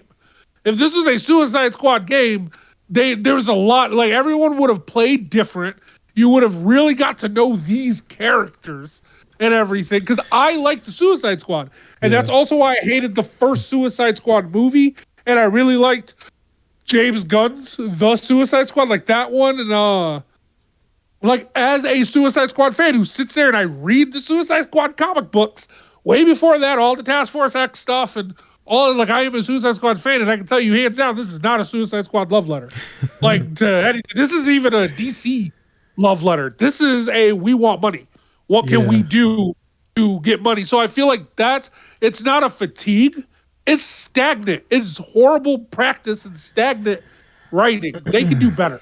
I think it's going to be an interesting thing going forward because at some point it's going to hit the fan a little bit as far as them trying to put a lot of money into doing that and then not getting the money that they wanted because a lot of the live service games were all announced of being just like canceled or not canceled, but delisted, and it's no longer going to be supported. We talked about that a couple weeks ago, and at some point, they're going to start getting to the point where they have a lot of investors. The investors are not going to get the return they want. And then they're going to be making a bunch of these type of games. They're not going to see the sales they want. And then I think what's going to happen is like, if we don't get what we want, you're not going to get what you want. And then we're probably going to see people pull out. And then I don't think AAA gaming is going to be gone, but you're going to see like money not get funded into a lot of things that's like below it. Like it's just not going to be like AA games might get pushed out. It might be single A and AAA, and like the middle might not see the funding because people might think like, well, we're not going to get our investment because you're not going to be able to make it a live service because they don't want live service. We only want to fund this if it's a live service. I think we're going to see that going forward, which is really sad. But maybe at the same time, it has to be done, though. It has, like, the boycott from the gamers have to be done. Like, they kind of have to. Maybe the success of Hogwarts, right? Maybe that's something they'll do instead. Like, what made this game successful? Oh, because they made it for a Harry Potter fan, not for the general, like it's made for the general audience, but it's for Harry Potter fans. So then maybe they'll take a cue and do that instead of trying to just copy Fortnite. Like I don't think they're gonna look at. They might look at Spider-Man like that or Wolverine. I don't think they're gonna look at like Hogwarts like that because they still acknowledge all of the stuff that ain't got nothing to do with the game itself. So they might still count that against it and still. Yeah, like, the check is ridiculous. Even though the game still kicked their butts, but they're not gonna. What I mean is around the customer, like if they're like, "Yo, this game sold a lot," these investors, and they're like, "Why?" And everybody's praising how just great the game is. Maybe they'll take their cue and do that instead of only looking at shooters as the successful market, right? Like hopefully, but we'll see. Yeah. All right, what else we talk about? I guess we can leave the show alone. But I said it was a 5 out of 10 overall. What did you give it? What would you, or if you would? 5 out of 10 is accurate. That's good. It was average. It was half stuff that I liked, half stuff that I didn't really like, I guess. The hypest I got for it was okay, cool. Like that's where I was at. Like the highest level of enthusiasm was all right, cool. So 5 out of 10. That's a good score. There's a lot of games that they were showing that was still like stuff that's right around the corner. The Resident Evil 4 remake is one of them that's like right around the corner, and so that was nice to see, but I didn't feel like I needed to see that from the show. I remember just saying that earlier, I guess, but that is still coming out, I think, in March. So big hype around that, apparently, obviously, by a lot of people. So I do want to mention, because we're kind of way past what's considered the halfway point, the unofficial sponsor, once again, Epic Games. You don't need your credit card or debit card. You just need to create an account. You can start claiming some of these free games. So one of them was called Duskers, I believe, that I mentioned last week. So it's available now until March 2nd. That's Duskers. And then from March 2nd to March 9, the free game is going to be Rise of Industry.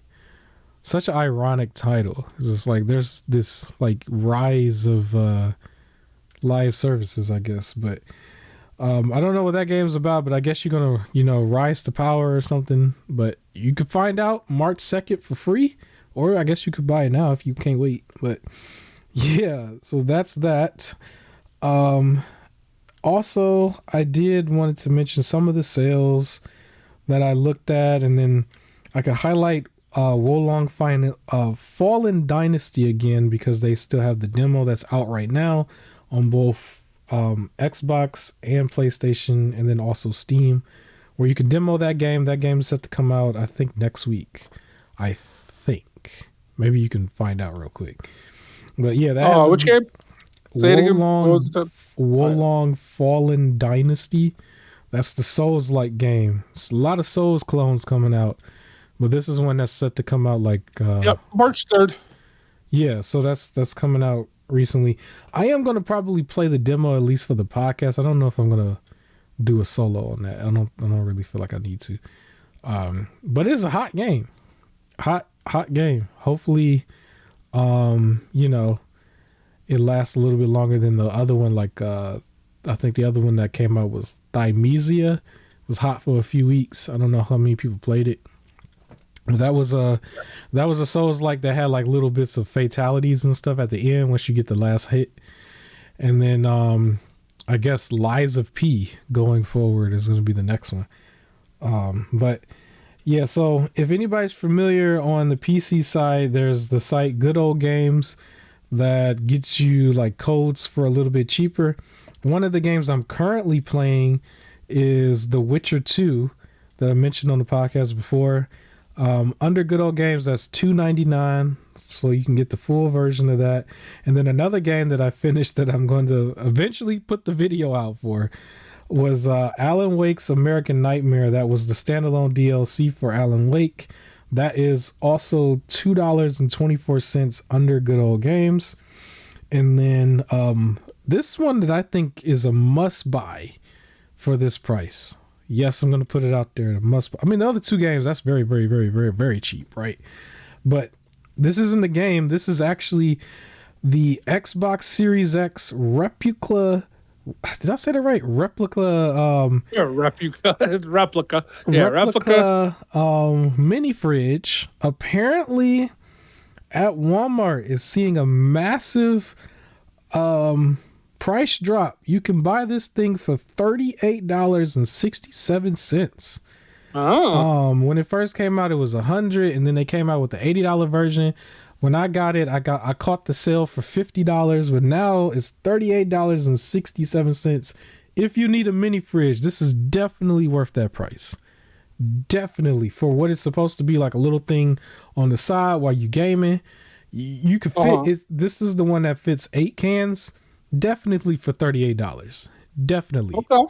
Definitely. It works just fine for me.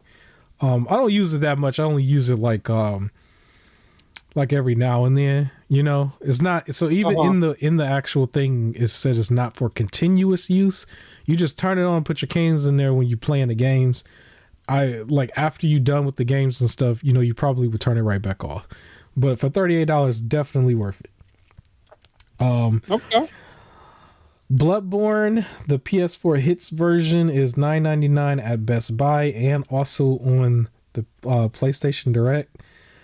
This is also on the PS Plus collection right now for everybody. Remember, you have until May, I believe, to claim it there for free if you have PS Plus. And it's also in PS Plus Extra as of right now. Another game, so on the Xbox side, a game that I actually finished, Red Dead Redemption, the first game, is $9.89 under Xbox if you have games with, what is it called? Xbox Game Gold. If you have that, yeah, you can get that for that. And then the Undead Nightmares pack is $4.99. I actually don't recommend that part. That would there's the whole headless thing. Just look up Red Dead Redemption 1 headless and you'll see why. So I don't really recommend that, but for $4.99 if it works, definitely get it, I guess, if you really want it.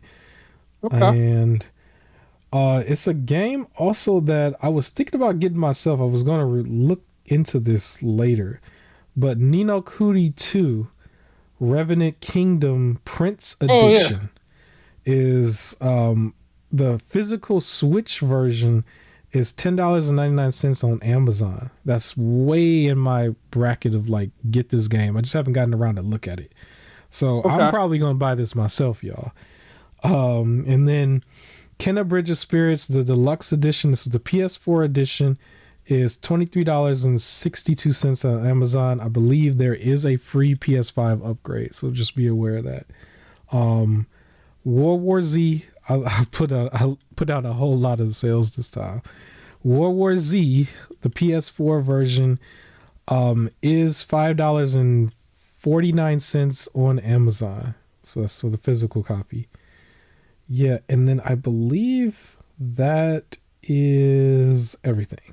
I think I don't have anything else here. Okay. Actually, there's one more game here that I was gonna just look into because I don't really know if this is actually worth it.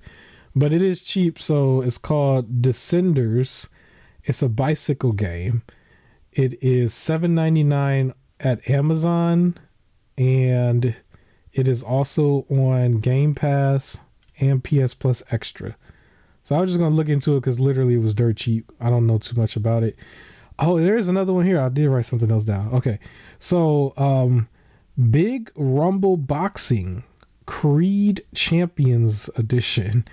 This is the one that has like Michael B. Jordan in his Creed character in the game. I didn't even know this existed until I saw the sale for it. But this is $9.99 on Amazon. It's for Xbox One and Series X. I didn't even know it existed. So I was like, let me go look this up because this is a boxing game. I only got one other boxing game. Both of them on Xbox. But I'm going to look that up too. So it's possible I might get this boxing game, and it's possible I might get that Ni no Kuni game on the Switch. At least. Because they're dirt cheap. It's like $22, $23 altogether to get all of that. So I'm going to look those up later. But yeah, those are my sales. I don't know if you got anything sales wise. Nope, but you covered a lot. So my co-hosts don't care if y'all save money. That's what he just told y'all. I'm at least trying to save y'all some money. Just know, I tried to save y'all some money last week with the game Tears of the Kingdom. Also wanted to mention, it looks like we are running long, bro. We actually are running long because Mortal Shell just hopped on the screen. I was not expecting that to hop on the screen, but that's another video that flopped. If you want to see the full boss fight, is gonna be right here. But I don't think my Island Wake video gonna flop, man. I'm gonna put some real effort into that. I will say this video, my solo vid for this, I put like no effort in. I just threw something out there. No editing on the video clips at all. I just threw out the last 5 minutes of a boss fight. But here's the full thing. It's like 30 minutes. But yeah, I mentioned last week how to get Tears of the Kingdom like $10 cheaper. So there was also the mention, I didn't get your input on this, so I guess I'll talk to you about it now, that there was a spoilers that came out. What ended up happening is that there was a book, like 204 pages book detailing costumes, locations of certain enemies and weapons. That's what leaked. Okay. Apparently, that's still the same book that comes with the deluxe version of the game, the one that's like $120. It was supposed to come with the book, and so like the digital version leaked ahead of time, I guess. Okay. So it doesn't give away the full like actual story. So that's the correction I have to make from people who was telling me. I still didn't look at it because I don't want to see that. I just want to, play the game. But I guess I'll just get your input on what you feel about the leaks for this, I guess. Leaks are going to happen. Unfortunately, I would say don't spoil it for people. Like, it's always weird to me when people just want to be like, yo, I found this leak, and then just start saying it. Yeah. Or they're like, yo, I saw the leak. I saw the leak, and I really want to talk about it. So then they'll post it and then get no replies. And it's like, well, do you feel good? Do you feel good that you got to post it? Like, you could have just said, I know information, let's talk in the chat or something. It reminds me of when somebody, a movie just came out, and like on the day of release, the person's like, yo, you better block me because I'm about to spoil this movie. I don't care because I need to talk about it. And then they posted their thing to spoil it and got 0 replies. And it's like, do you feel good? Like, you didn't get to talk about it because you tried to spoil it. I don't know. It's just don't spoil stuff. Like, let people enjoy it. Unless it's like, if your spoiler's like, yo, this is secret information they're trying to hide, and you should not play this game because blah, blah, blah. I get that spoiler. Like, you're just warning people. But when it's like, here's this just cool thing that's going to happen in the game, don't spoil it. Like, don't spoil it. Yeah. It's pretty silly. So, I'm not reading any spoilers. The game is just going to come out, and I'm probably going to get it like 6 days late, even though I pre-ordered, because Hogwarts Legacy, actually, even though I bought Hogwarts like right away, I didn't get it till like 5-6 days later. Like I didn't get it until like a few days before last week's podcast, actually, because they had to ship it from some random location. I'm like, why was it not in my state to begin with? Like all you had to do was go get a copy of it, right? But I don't know. So I did eventually get it. That's weird because mine was in the store, so yeah, I would imagine this is going to be the same way when I get it, but I'm not in a hurry to play it.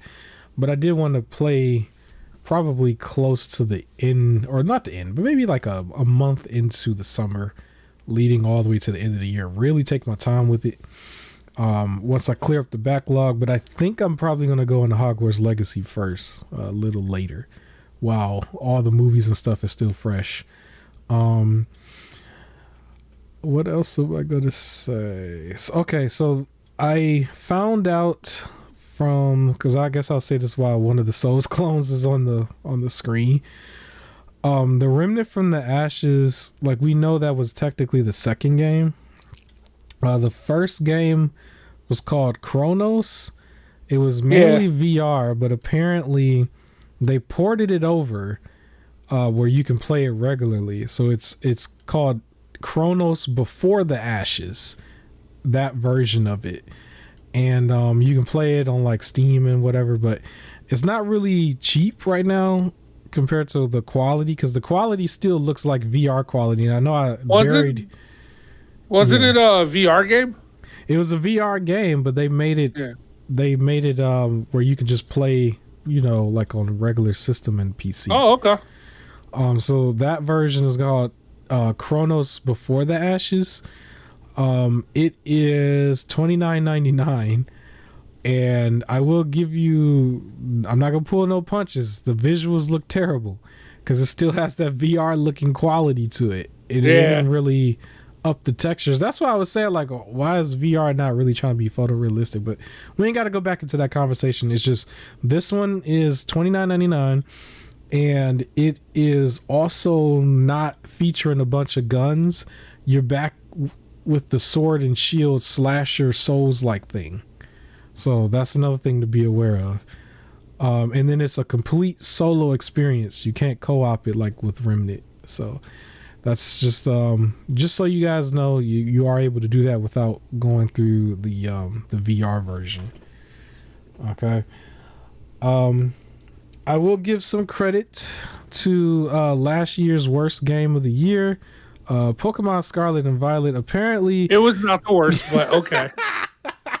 Apparently the game has been bossing up. It has sold as of today over 20 million copies altogether. And then they have some sort of like backhanded like version where you can get a discount. I call it backhanded because I don't feel like it's a discount, but apparently the 2-pack is $100. So you technically get it cheaper, but you buy the game twice. It's like they got that. But there's a 2-pack out there that's $100. But yeah, 20 plus million sold. So this game did very well. And then I wanted to mention real quick so I can get your input on the game that didn't do so well. Apparently the news came out that Saints Row had destroyed the company. Yeah, apparently that game had $100 million budget. That's what they spent on that game. That's what they did with it? Yeah, that was $100 million, and they didn't get nowhere near that amount back, basically. Of course, because they did trash. It was all trash. Like, that's sad. That's really sad. Oh, that's sad. 100 million, and that's what they produced. They pocketed. If they had 100 million, they pocketed 75 million or put it on donuts or something. Somebody definitely pocketed something. Because that was. Oh, you can't have $100 million budget and still be buggy. Like, come on. On a sequel, like, that was bad. Yeah. I finally booted that game out of memory. Like, that don't exist to me. The last Saints Row game was Gat Out of Hell.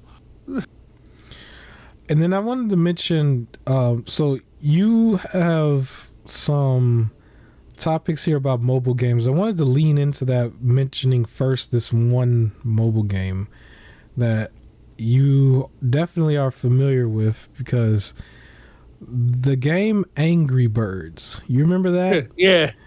It was so popular at one point they got a whole movie for it. Right? Well, apparently this is getting delisted. Also, really? How? It was like your moneymaker. Yeah, and so this is going to lead into your topics, I guess, for the mobile games, because apparently it's bad for business because it was out alongside this free-to-play version, where the original one, you just bought it and that was it.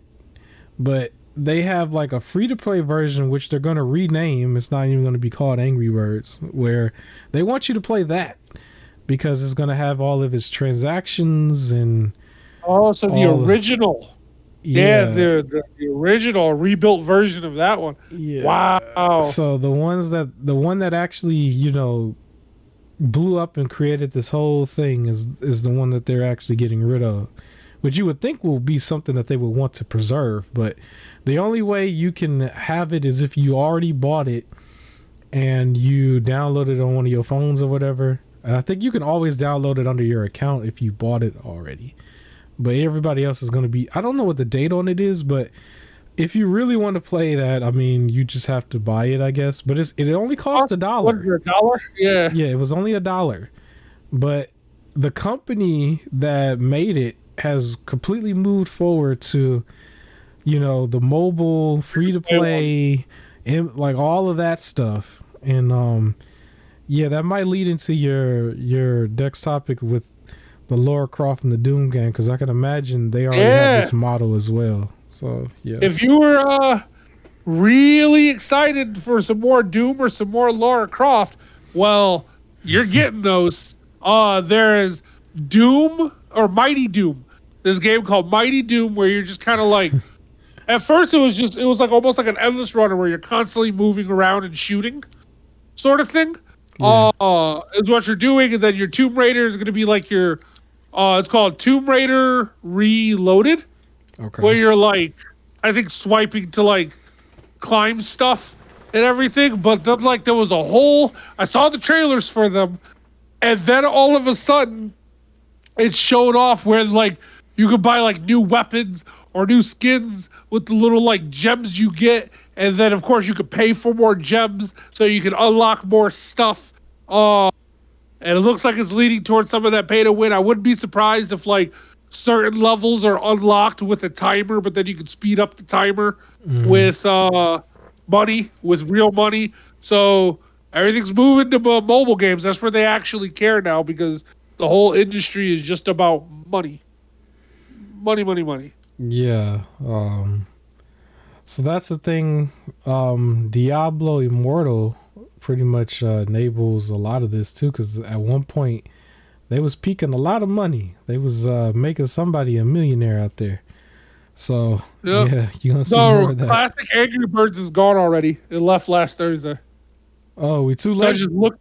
Yep, I looked to see on my phone, and I typed in the Rovio Classic Angry Birds, and there's a bunch of Angry Birds and then some fake ones.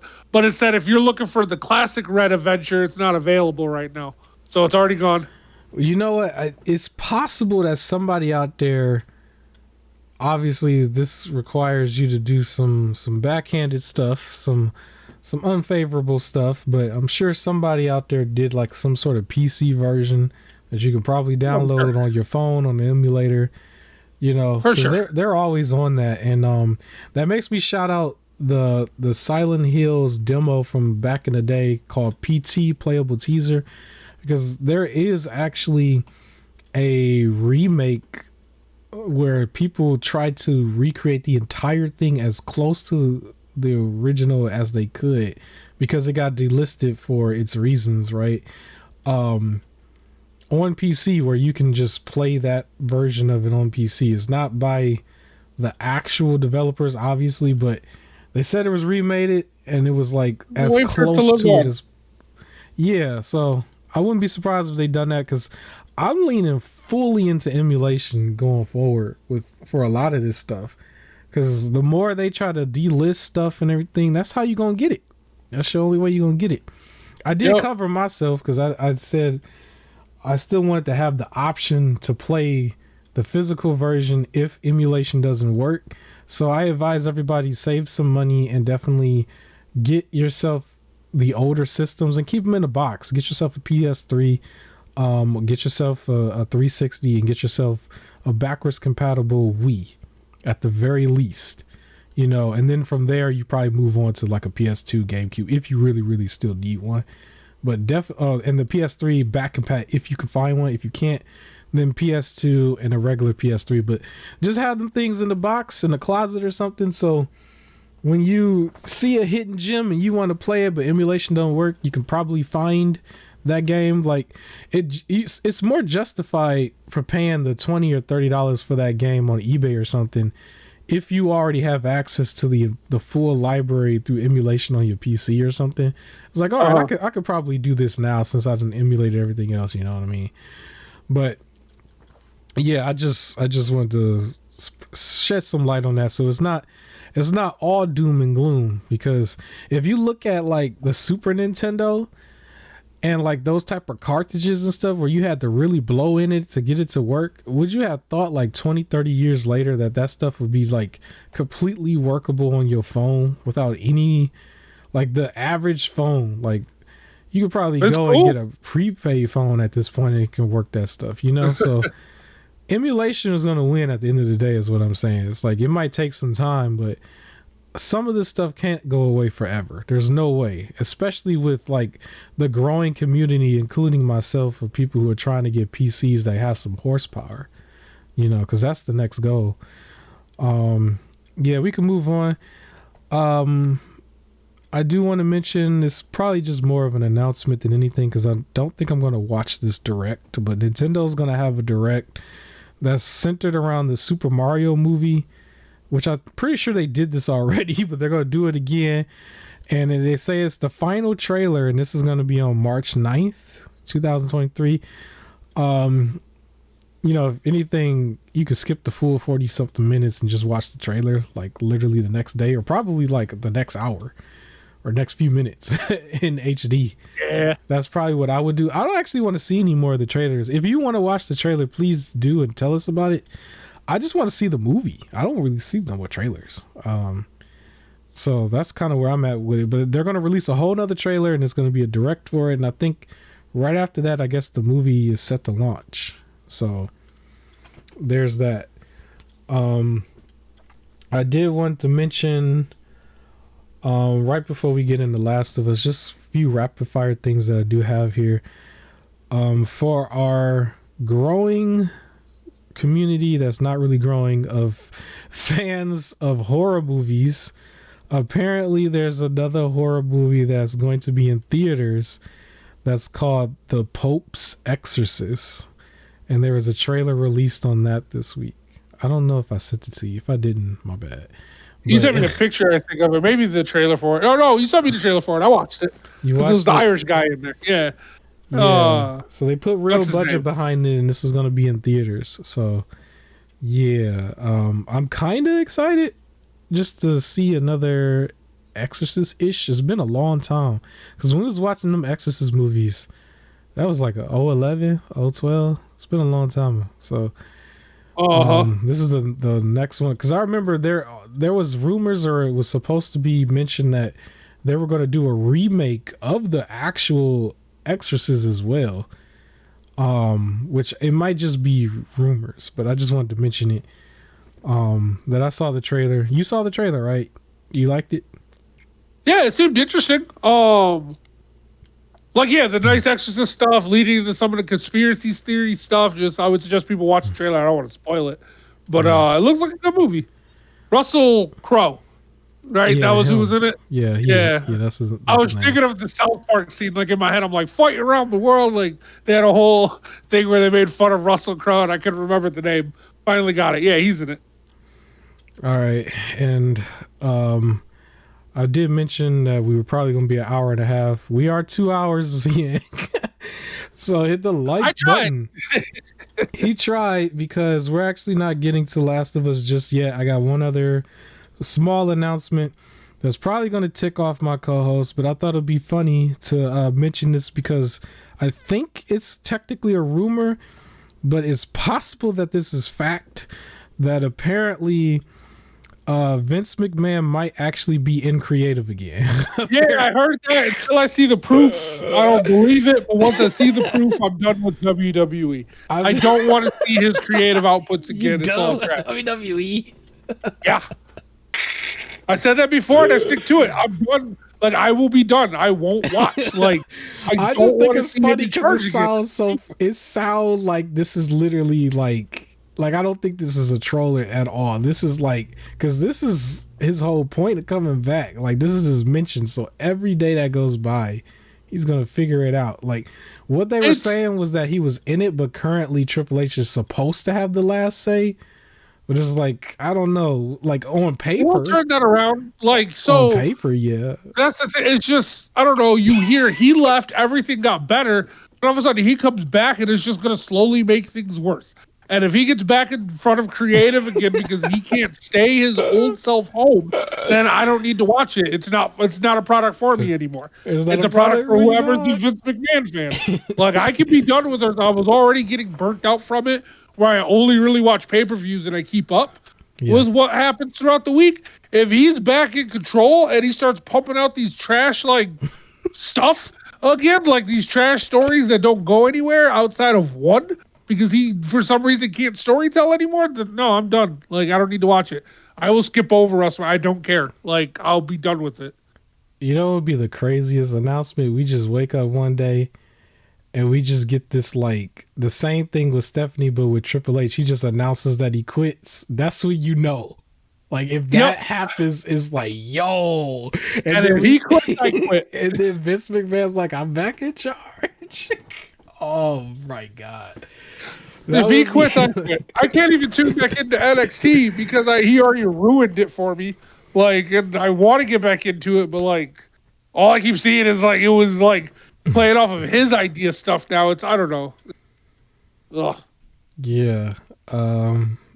So that I just thought was interesting because I'm still technically following, like, I'm not following wrestling as much either, but I am following that story. It just sounds so funny to me.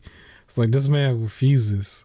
And it just lines up with his whole personality, because everybody was saying before, like, he was going to stay there till he dies. And then we had the moment where he was pretty much like stepping down, and it was because of all these allegations. And now he's just like, you know what? Allegations or not, this is my company and it's going to stay my company. And it was just like all of a sudden back on the board and back in and all this other stuff. And I was just like, wow, man, it's true. He is not leaving until he actually croaks. Literally. He has to be out of his mind. Somebody has to literally, like, give him some sort of medical evaluation. Like, it would get that far. It wouldn't even be, he would get lost in airports or something, still trying to get there. Because he's so wired to this. It's like, it's a part of him. Vince and WWE, you can't be separated, man. They're a part of each other. It's like, I don't know, they're a part of each other. They were separated for a few months. It's fine. Like, he can just stay home. He doesn't want to just get the game. Get 2K23 and play universe mode. Like, leave the rest of the stuff alone. Like, his whole, I just want to fire all of these people. I have no creative genius for these people. If it's a woman's story, all the women will be involved all together into one thing, because we can't have separate stories. I'm going to put all of my effort into this one, and then the rest of the stuff can just happen. We'll repeat matches week after week over and over, and we'll rip up scripts and change them, like, right before the show goes on air. If that's what he wants to go back to doing, then I don't want to watch it. You know, it'd be funny, though, if the exact same people that started coming back all get fired, like the exact same ones. Like, if he really does get back in creative or something, and it's like the exact same one, because there was a bunch of people jump right back. It's like, nah. But yeah, we can move on. On a lighter note, I did finish the first Infamous game from PS3. Ooh, one of the best, or one of the games I love.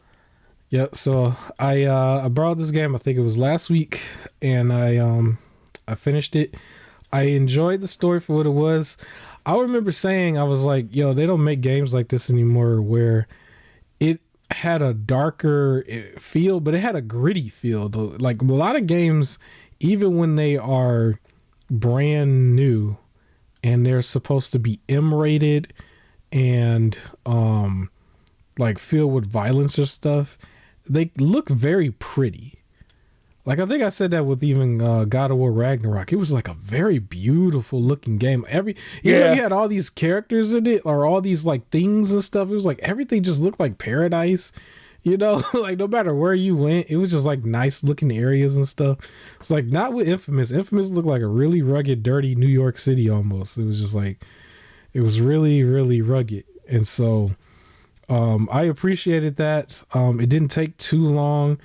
Like I appreciated what that game had when it came to like it being somewhat of an open world, but there was no leveling up system. Like when I got upgrades, it was based on me doing certain missions and stories. And then I got his upgrades to his electricity powers and stuff, you know. It wasn't like I got to go do 4 or 5 things to get me to this point, or else they're going to just stand there. And so I was still able to just shoot some of the people. You know, there were harder characters that still introduced themselves, and they came as I leveled up through the story, you know, and I appreciated that. I guess, I don't know if it's spoilers. Yeah, it's spoilers. Dude, the game's old. Spoil it. Old. Like, who cares? This is on you if you haven't played it. But no, that's what I'm saying. Like, you know, get yourself an old system or something to go back and play this. I don't want to spoil it too much, but I did enjoy the twist at the very, very, very end. The last cutscene, and it explained everything, and it was very interesting.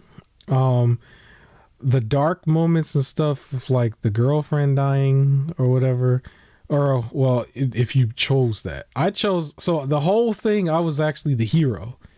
I chose the hero route. Very rarely did I do the anti-hero stuff. Yeah, did you know the gameplay does go different? Like you do become darker. Citizens will like boo at you and throw things at you if like you're a villain, but also your powers are a lot more destructive. Okay. And everything. Like you destroy everything in your way. Like it's like where the hero has like the precision blast where you can knock a person back. Mm-hmm. The anti-hero one will just like hit the ground and everything in a radius would explode. So there's like a lot less care. So it is like these are, if you ever get the chance, these are worth 2 playthroughs in terms of like if you just want to check out another set of powers. I might look online and see what it costs and buy it and do that later on. I don't think I want to replay that right now. I want to go straight. Oh yeah, I would say don't do it right away. I would just say like after like if you ever, for anyone who plays it, if they revisit the series, if you can remember which one you did, like to start, do the opposite for that one, so you can just see what the new power set is like. Okay, yeah. So I do think I might go back through it, like probably in a few years or something, or if they actually do port it over, in like some sort of like remake or something, or remaster, I might play the bad guy in that version, or I'll just come back to this game in a couple of years, you know, because I kind of want to just go straight to 2 and then play some of the other ones you gave me. So my co-host gave me Infamous 1 and 2. The full collection of Sly Cooper, or at least 1, 2, and 3. Was it only 3 games overall? I think so. And there's 4 overall, but there's only 3 in the collection. All right, and then the side games for the full collection of God of War, and it had the side games. The only games I wanted to play out of that was the handheld ones, though. I wanted to play. I think it was called Chains of Olympics. I don't know. Olympus. Chains of Olympus and Ghosts of Sparta? Yeah. The mainline ones I don't necessarily need to play. I've played it, you know, plenty of times already. And if I play 3 again, it will probably be the PS4 version on PS5. But I wanted to play those 2. I was a little disappointed to see that Ascension wasn't a part of it. I thought Ascension was, so I'm still going to find Ascension one day and play that one as well, because I didn't play that one either. And then Wolverine, Uncaged Edition. Is that the full name of it? I think it's X-Men called Origins Wolverine. Yeah, X-Men Origins Wolverine Uncaged Edition. You know, I'm excited to play that. I get to play Wolverine before the other Wolverine. Anybody want to play Wolverine and they don't want to wait for Insomniac, you know, you can definitely give this a try. It is on PS3 and Xbox 360. So I got the PS3 version. I'm excited about that. I'm going to go straight to that after Infamous 2. And I think another thing about these games, though, they're very like straight to the point. Like I was looking up how long to beat for all of them, and they were like in the 12 to 15 hour range. And I think that's really good because I'm not really for the open world anymore. I'm burnt out on it a little bit. I feel like it's cool when it makes sense, but like some games is obviously it's gonna make sense for something like Spider-Man 2 because you want to web swing around it. But for a lot of games, it's like unless you just really treating it like GTA almost, it's like when it comes down to those side missions, you end up doing the same thing over and over and over again. Because Infamous didn't make me do that, and I don't feel burnt out with it, and I really enjoyed the experience. But if they made me do that, I feel like I would have probably been burnt out a little bit more. But this is what I mentioned before when I said I would rather have like a 12-hour very solid story than an 80-hour open world fetch quest game. Like personally, I don't feel like I would have wasted like paying if I had to pay like 70 for like these type of games and everything still, I don't feel like Infamous would have been a waste of 70 just because it was shorter or smaller. Like I feel like I enjoyed Infamous just as much as I'm enjoying Harry Potter or Hogwarts Legacy personally. So like not every game needs to be giant open world. Like it doesn't. Just give me a good, solid gameplay story where I feel great at the end of it. I really enjoy when you play these games like when they're considered retro. They really, really shine when they're retro. Because a lot of times when you're saying I want to play an old game, you kind of have like a checklist in your head or a checklist on paper maybe. You try to just get through some of these other ones, and if they don't overstay they welcome, you know. They're welcome. Like some of these PS4, Xbox One games are going to really overstay they welcome when they become retro. And you got to go through all them fetch quests and stuff. But these other ones before that, man, they shine.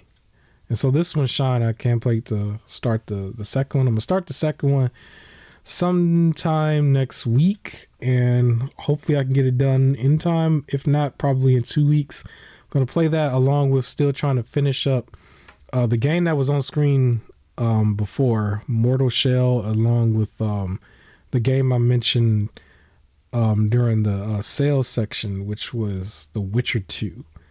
And I still got a bunch of other stuff, but yeah, I think that's all for the gaming stuff. And then we can probably wrap up as quickly as we can with The Last of Us episode 6. There's not too much for me that I really need to talk about, but I will say I still like the episode for what it was. I was just a little disappointed to see that they didn't incorporate any zombies at all. And I was like, it's another episode where they don't have it. But yeah. I was about to go, oh, cool, there's going to be zombie monkeys. But then I remember they said that it doesn't affect the animals. And I was like, oh, yeah, never mind. That was also weird. Like they added that in there. That was not in the because game. people were wondering why you just could have like cows and horses and stuff. Yeah. And you don't have to fight them. They're like, oh, yeah, it's not affecting the animals. And I was like, oh, great.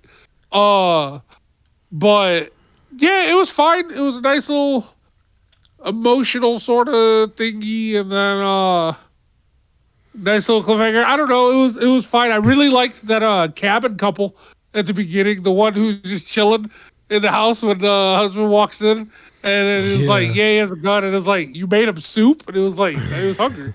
Like they really were just like, there was some tongue in cheek there. You not want to do anything. So I really liked them. They're exclusive to the movie. They weren't in the game either. But what was really emphasized was those rabbits. So around this point in the game, you play as Ellie for a while because Joel is like kind of dying, which is what we kind of saw at the end.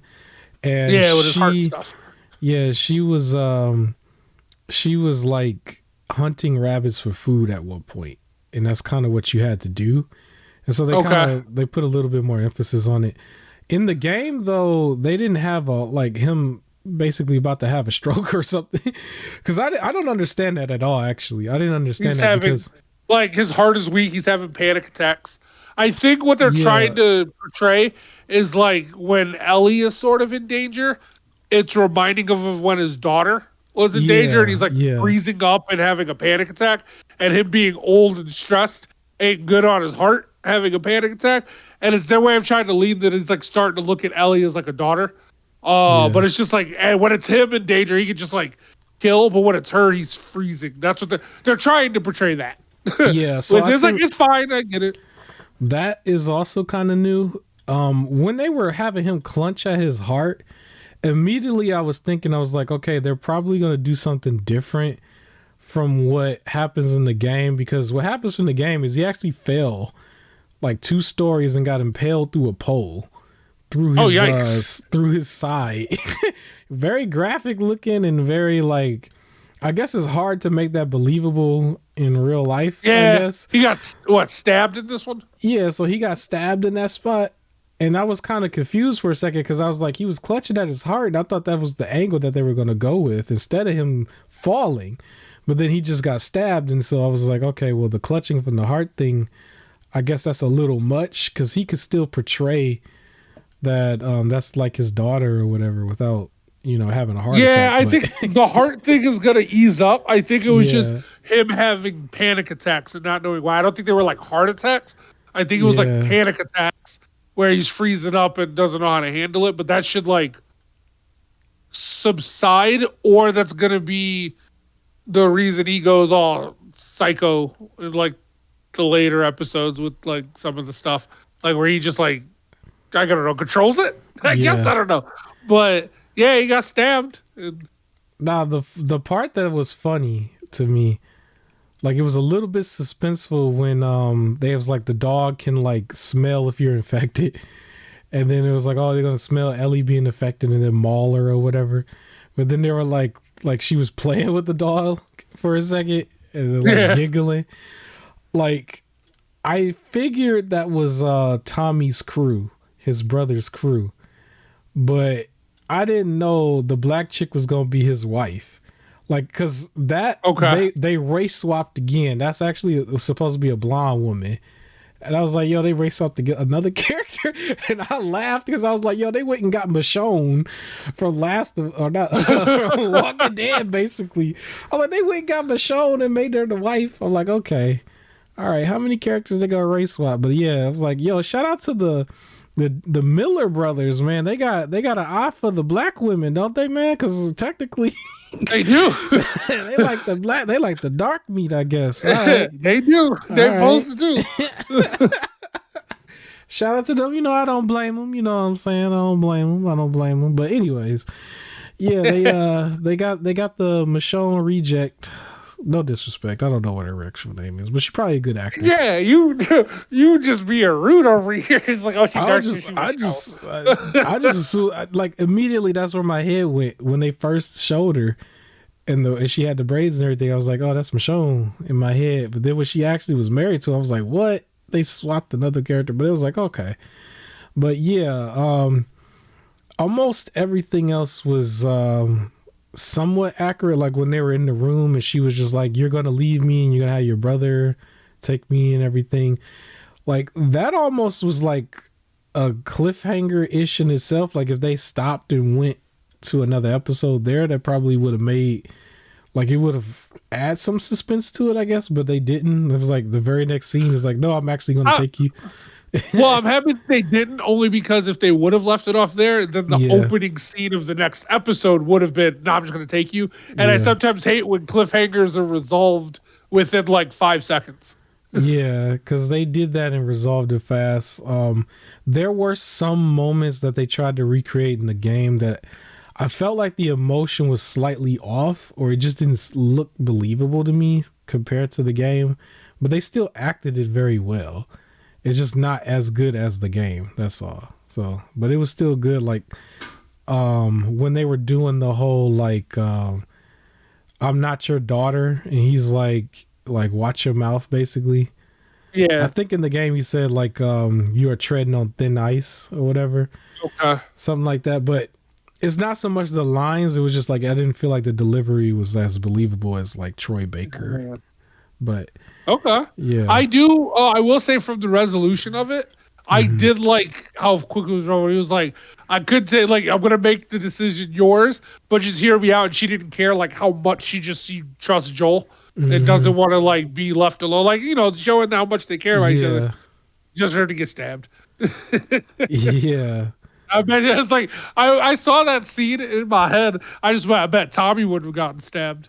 Like, I don't know why. It's like, maybe you should go with Tommy.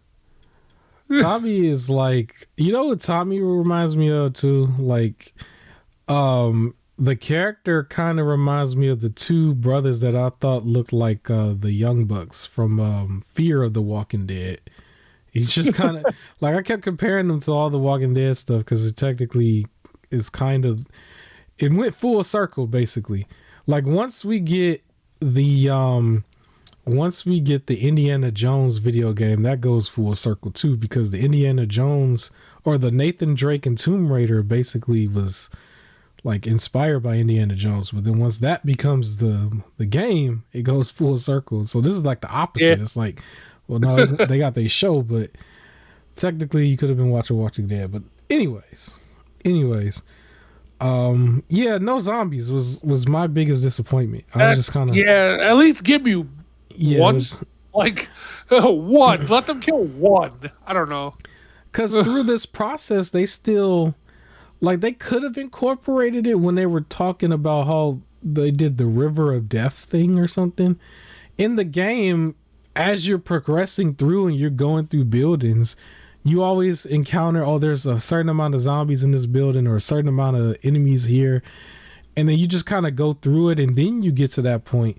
But the way that they're doing it is like they're kind of just going cutscene to cutscene almost, and they're skipping certain things. It's not as big as the first bloater fight. Like when I said they skipped the first bloater fight in the school area for episode 3.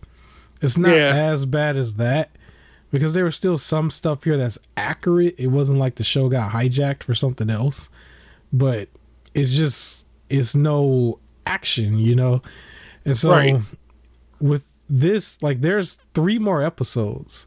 Now, according to the game, at this point, you're supposed to play as Ellie for a little bit and you're supposed to encounter a bloater again.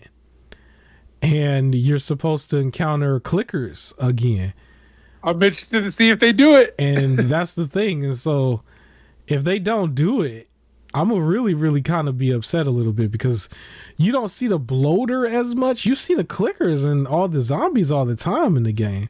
But the bloaters show up in only a couple of spots and they skip the first one.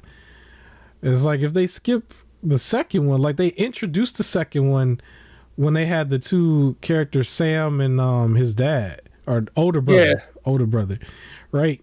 Like they shoehorned the bloater in there, to kind of make up for it a little bit. But it's like, are you going to show a bloater again, after one more episode, or are you going to wait to the very end? Because I almost feel like they might just wait to the very end and not even go there. But in the game, while Joel is injured, you encounter a bloater one more time and you encounter like 4 or 5 clickers and then a whole bunch of other zombies. And maybe on screen it won't look as believable, in show format for her to be able to take on all of them. But you do in the game. That's all I'm saying. So at least have some of it there. Like if you don't do all of it, some of it. But the main thing is the bloater for me. Just for me. Because that was the whole point of me watching the show to begin with. Because I wanted to just see the bloater. But I'm still enjoying the show overall, but I can't give it that it's up there with, how in the beginning people was like really putting it up there with like Breaking Bad and Game of Thrones before the last season and all that stuff. It's like I don't know if I can give it that much praise anymore. It's still good, but it ain't up there with the all-time greats like Breaking Bad. Like no. But how you liking so far? From somebody who hasn't played through the first game all the way, I'm enjoying the series. I do want like a little bit more zombie stuff like in there, but I am overall enjoying the series. I'm liking, like, it's nice to see a community where they're not just trying to tear each other apart. Like where they could just like live comfortably. A little bit, yeah. Because like when you compare it to like Walking Dead or like some of these other, every time there's a zombie show, you do have to watch out for people because people just start attacking each other. So it's nice to see that this community and just like chill together, and that they were like, like the invitation for them to stay, even knowing his history. And yes, it's because he has somebody in there that like trust him. But like the idea is like, look, this could be the end of your journey right here, and just stay and be safe. Like contribute to the people and just be safe. So it's nice to like see that in a post-apocalyptic thing those exist. But I would like to see a little bit more action. But I'm enjoying it. He technically lives in that area like right before the second game, because that's kind of where you start off, is in that area. That's when they introduce all sense. the They're not going to go. They're not going to go all the way back to the original place, right? Yeah, so they settled there, and then all the Jerry Springer stuff happens afterwards in the second season. So we'll see how that goes. But overall, it was still overall good. I just don't know if it ranks as high as episode 5, but maybe it's just overall. 5 is my favorite right now. Yeah, it's just, I think the show in general is just lacking a certain level of action for me. Yeah, that's just where I'm at. I think it's lacking some action. They're still doing their things where they're taking liberties, but it doesn't really change the outcome going into the next episode, because Joel is still going to have his same womb there, right? He still left Tommy's place. I think after this, you don't even see Tommy and his wife anymore. Like, you don't see them anymore either. So I don't know if they'll show up again. You just kind of keep going, and there's that. So it probably won't matter that his wife was like, it don't matter at all that his wife race swapped. It don't matter at all, but it might matter in the second season. I don't know. She gonna be in charge in the second scene. That's actually, like, I think they kind of alluded to that they're in charge as a couple, but like in the second season, like Neil Druckmann went full, like with today's day and age, and basically he was answering to her for everything. Like, she was in charge in the second season. It already felt like she was in charge though, to be honest. So, like, with all the other stuff that's more obvious, like in the second season, we'll see how much liberties they take with that. But yeah, so they're gonna move forward. He's gonna be injured, and we're gonna see Ellie. Maybe she might hunt a rabbit herself. We'll see. But yeah, for the rabbits, I don't know. Anything else to say? I don't know what else to say. No. Yeah, 2.5 hours. We were supposed to go 1.5 hours. I don't know. So my bad to whoever is looking at this. Y'all should be used to the marathons, though, man. Y'all be binge watching stuff. Like, technically, once you watch a full hour or something, if you binge watch, don't you watch the whole next hour too? Like, I don't know. Don't pick on us. Don't pick on us. But there was more footage at the end of this for a whole nother game, so we're not going to get to that. So I get to use that next week. That's going to be the game that we're going to play, Division 2. We're almost done with it, I think. Something like that. So that's all we got. I don't know what else to look forward to for next week, but please just show up. And other than that, like, comment, share, subscribe. I am going to have more solo-ish content that's going to come out. I think the Alan Wake thing that I've been talking about for a while, I think is going to be almost finished. It might come out next week, but for sure the week after, though, because I'll have all of that done. Because I know I was telling y'all I was going to make a video about that. I just know, for fair warning, that one will probably still be more than 15 minutes long, for sure. Probably 20, maybe even 25 minutes. For a game that I just kind of picked up, is like, there's multiple parts to it that I just wanted to put out there.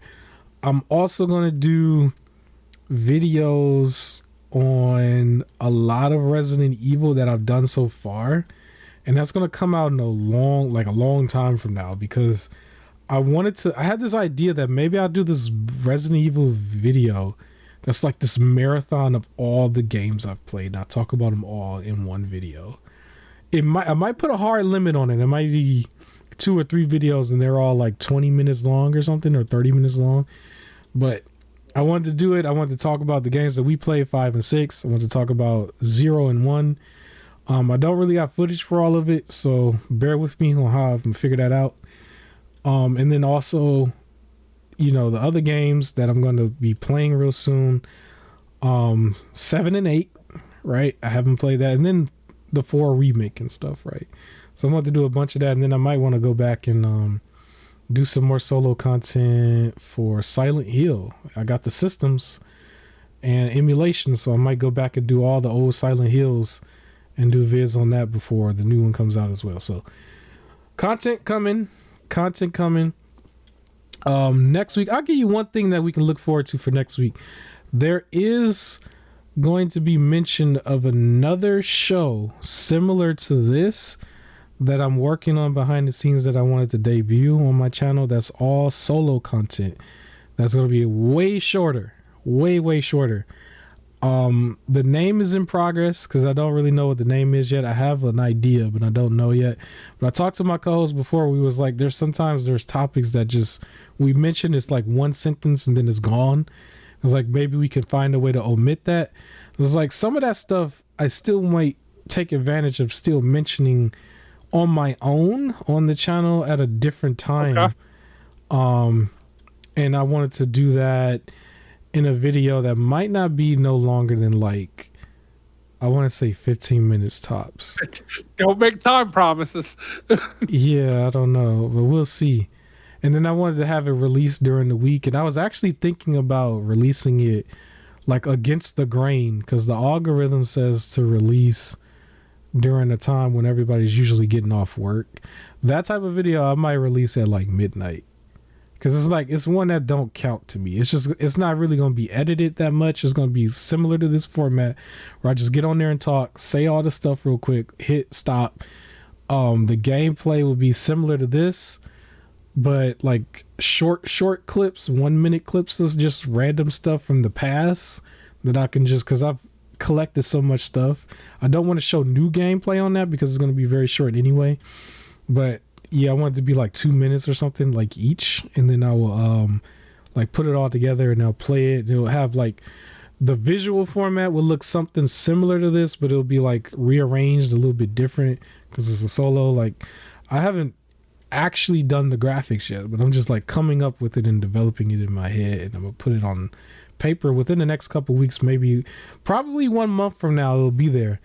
But I wanted to do it for my subscribers only, who like really you know, they mess with me because I have a lot of views, but I don't have as many subscribers as views. But anybody who's subscribed, they'll catch the video regardless if I release it at midnight. But what I notice is that I get a lot of views like overnight when I'm asleep. Like, I just wake up the next day and it's like, oh, there's a couple more people subscribed, and then like 1 or 2 of these videos just spiked, and I'll be like, what? It'll be like a random video that's from the past. But you know how like these bigger YouTubers, like they make those videos for the day, and they do that balloon eye face and stuff, the fish faces, and they make it seem like it's bigger than what it is. It's like, I'm gonna tell you my real feelings about some of these topics, and while everybody else is probably making it a big deal, I'm probably gonna bury it in like 60 seconds, because some of this stuff is not a big deal. Like when they was going on and on about you can't like hold your PlayStation vertical anymore or something. Remember that? That was so dumb. I was like, are y'all really serious? It was like, if you hold your PlayStation vertical or have it vertical, it's going to damage it and it's going to shorten its lifespan. I was like, what are y'all even basing this off of? Well, I mean, mine's vertical, so oh well. Mine was vertical this whole time. It's like, it didn't die. And if it did, it wouldn't be from that. I don't think. It would just be because it's a defective unit. I wouldn't have even believed that to begin with. But yeah, that was a talking point at one point. And there's been little ones here and there that I always thought, like, that's not worth anything more than 15 minutes of fame. So that's what it's gonna get, and it's not even gonna get it during daytime. I'll still have regular content during the daytime. Y'all go get that at like probably midnight to like 3 a.m. Like it's gonna be being released like that in the middle of the week sometime, completely random. So only the subscribers can see it, and y'all can get my real views on it. So yeah, I will say, forewarning though, it ain't gonna be that edited. It ain't gonna sound that good. So if I sneeze at some point, well, maybe I'll edit that out. I'll spare you that. But just sneeze in the video. It's just fine. Sneeze and just cough all in the mic and stuff. Yeah, why not? I've seen videos like that. It's been mega cringe. But yeah, 2 hours and 35 minutes. I rambled on for no reason. Hit the like button. That's all I got for you. Any last words, sir? Start making games for the fans, not for the money. Hopefully. We'll see that. We'll see. There is still the Steam Deck. That's on my radar. And have a nice day. I will see y'all on the next video. Peace.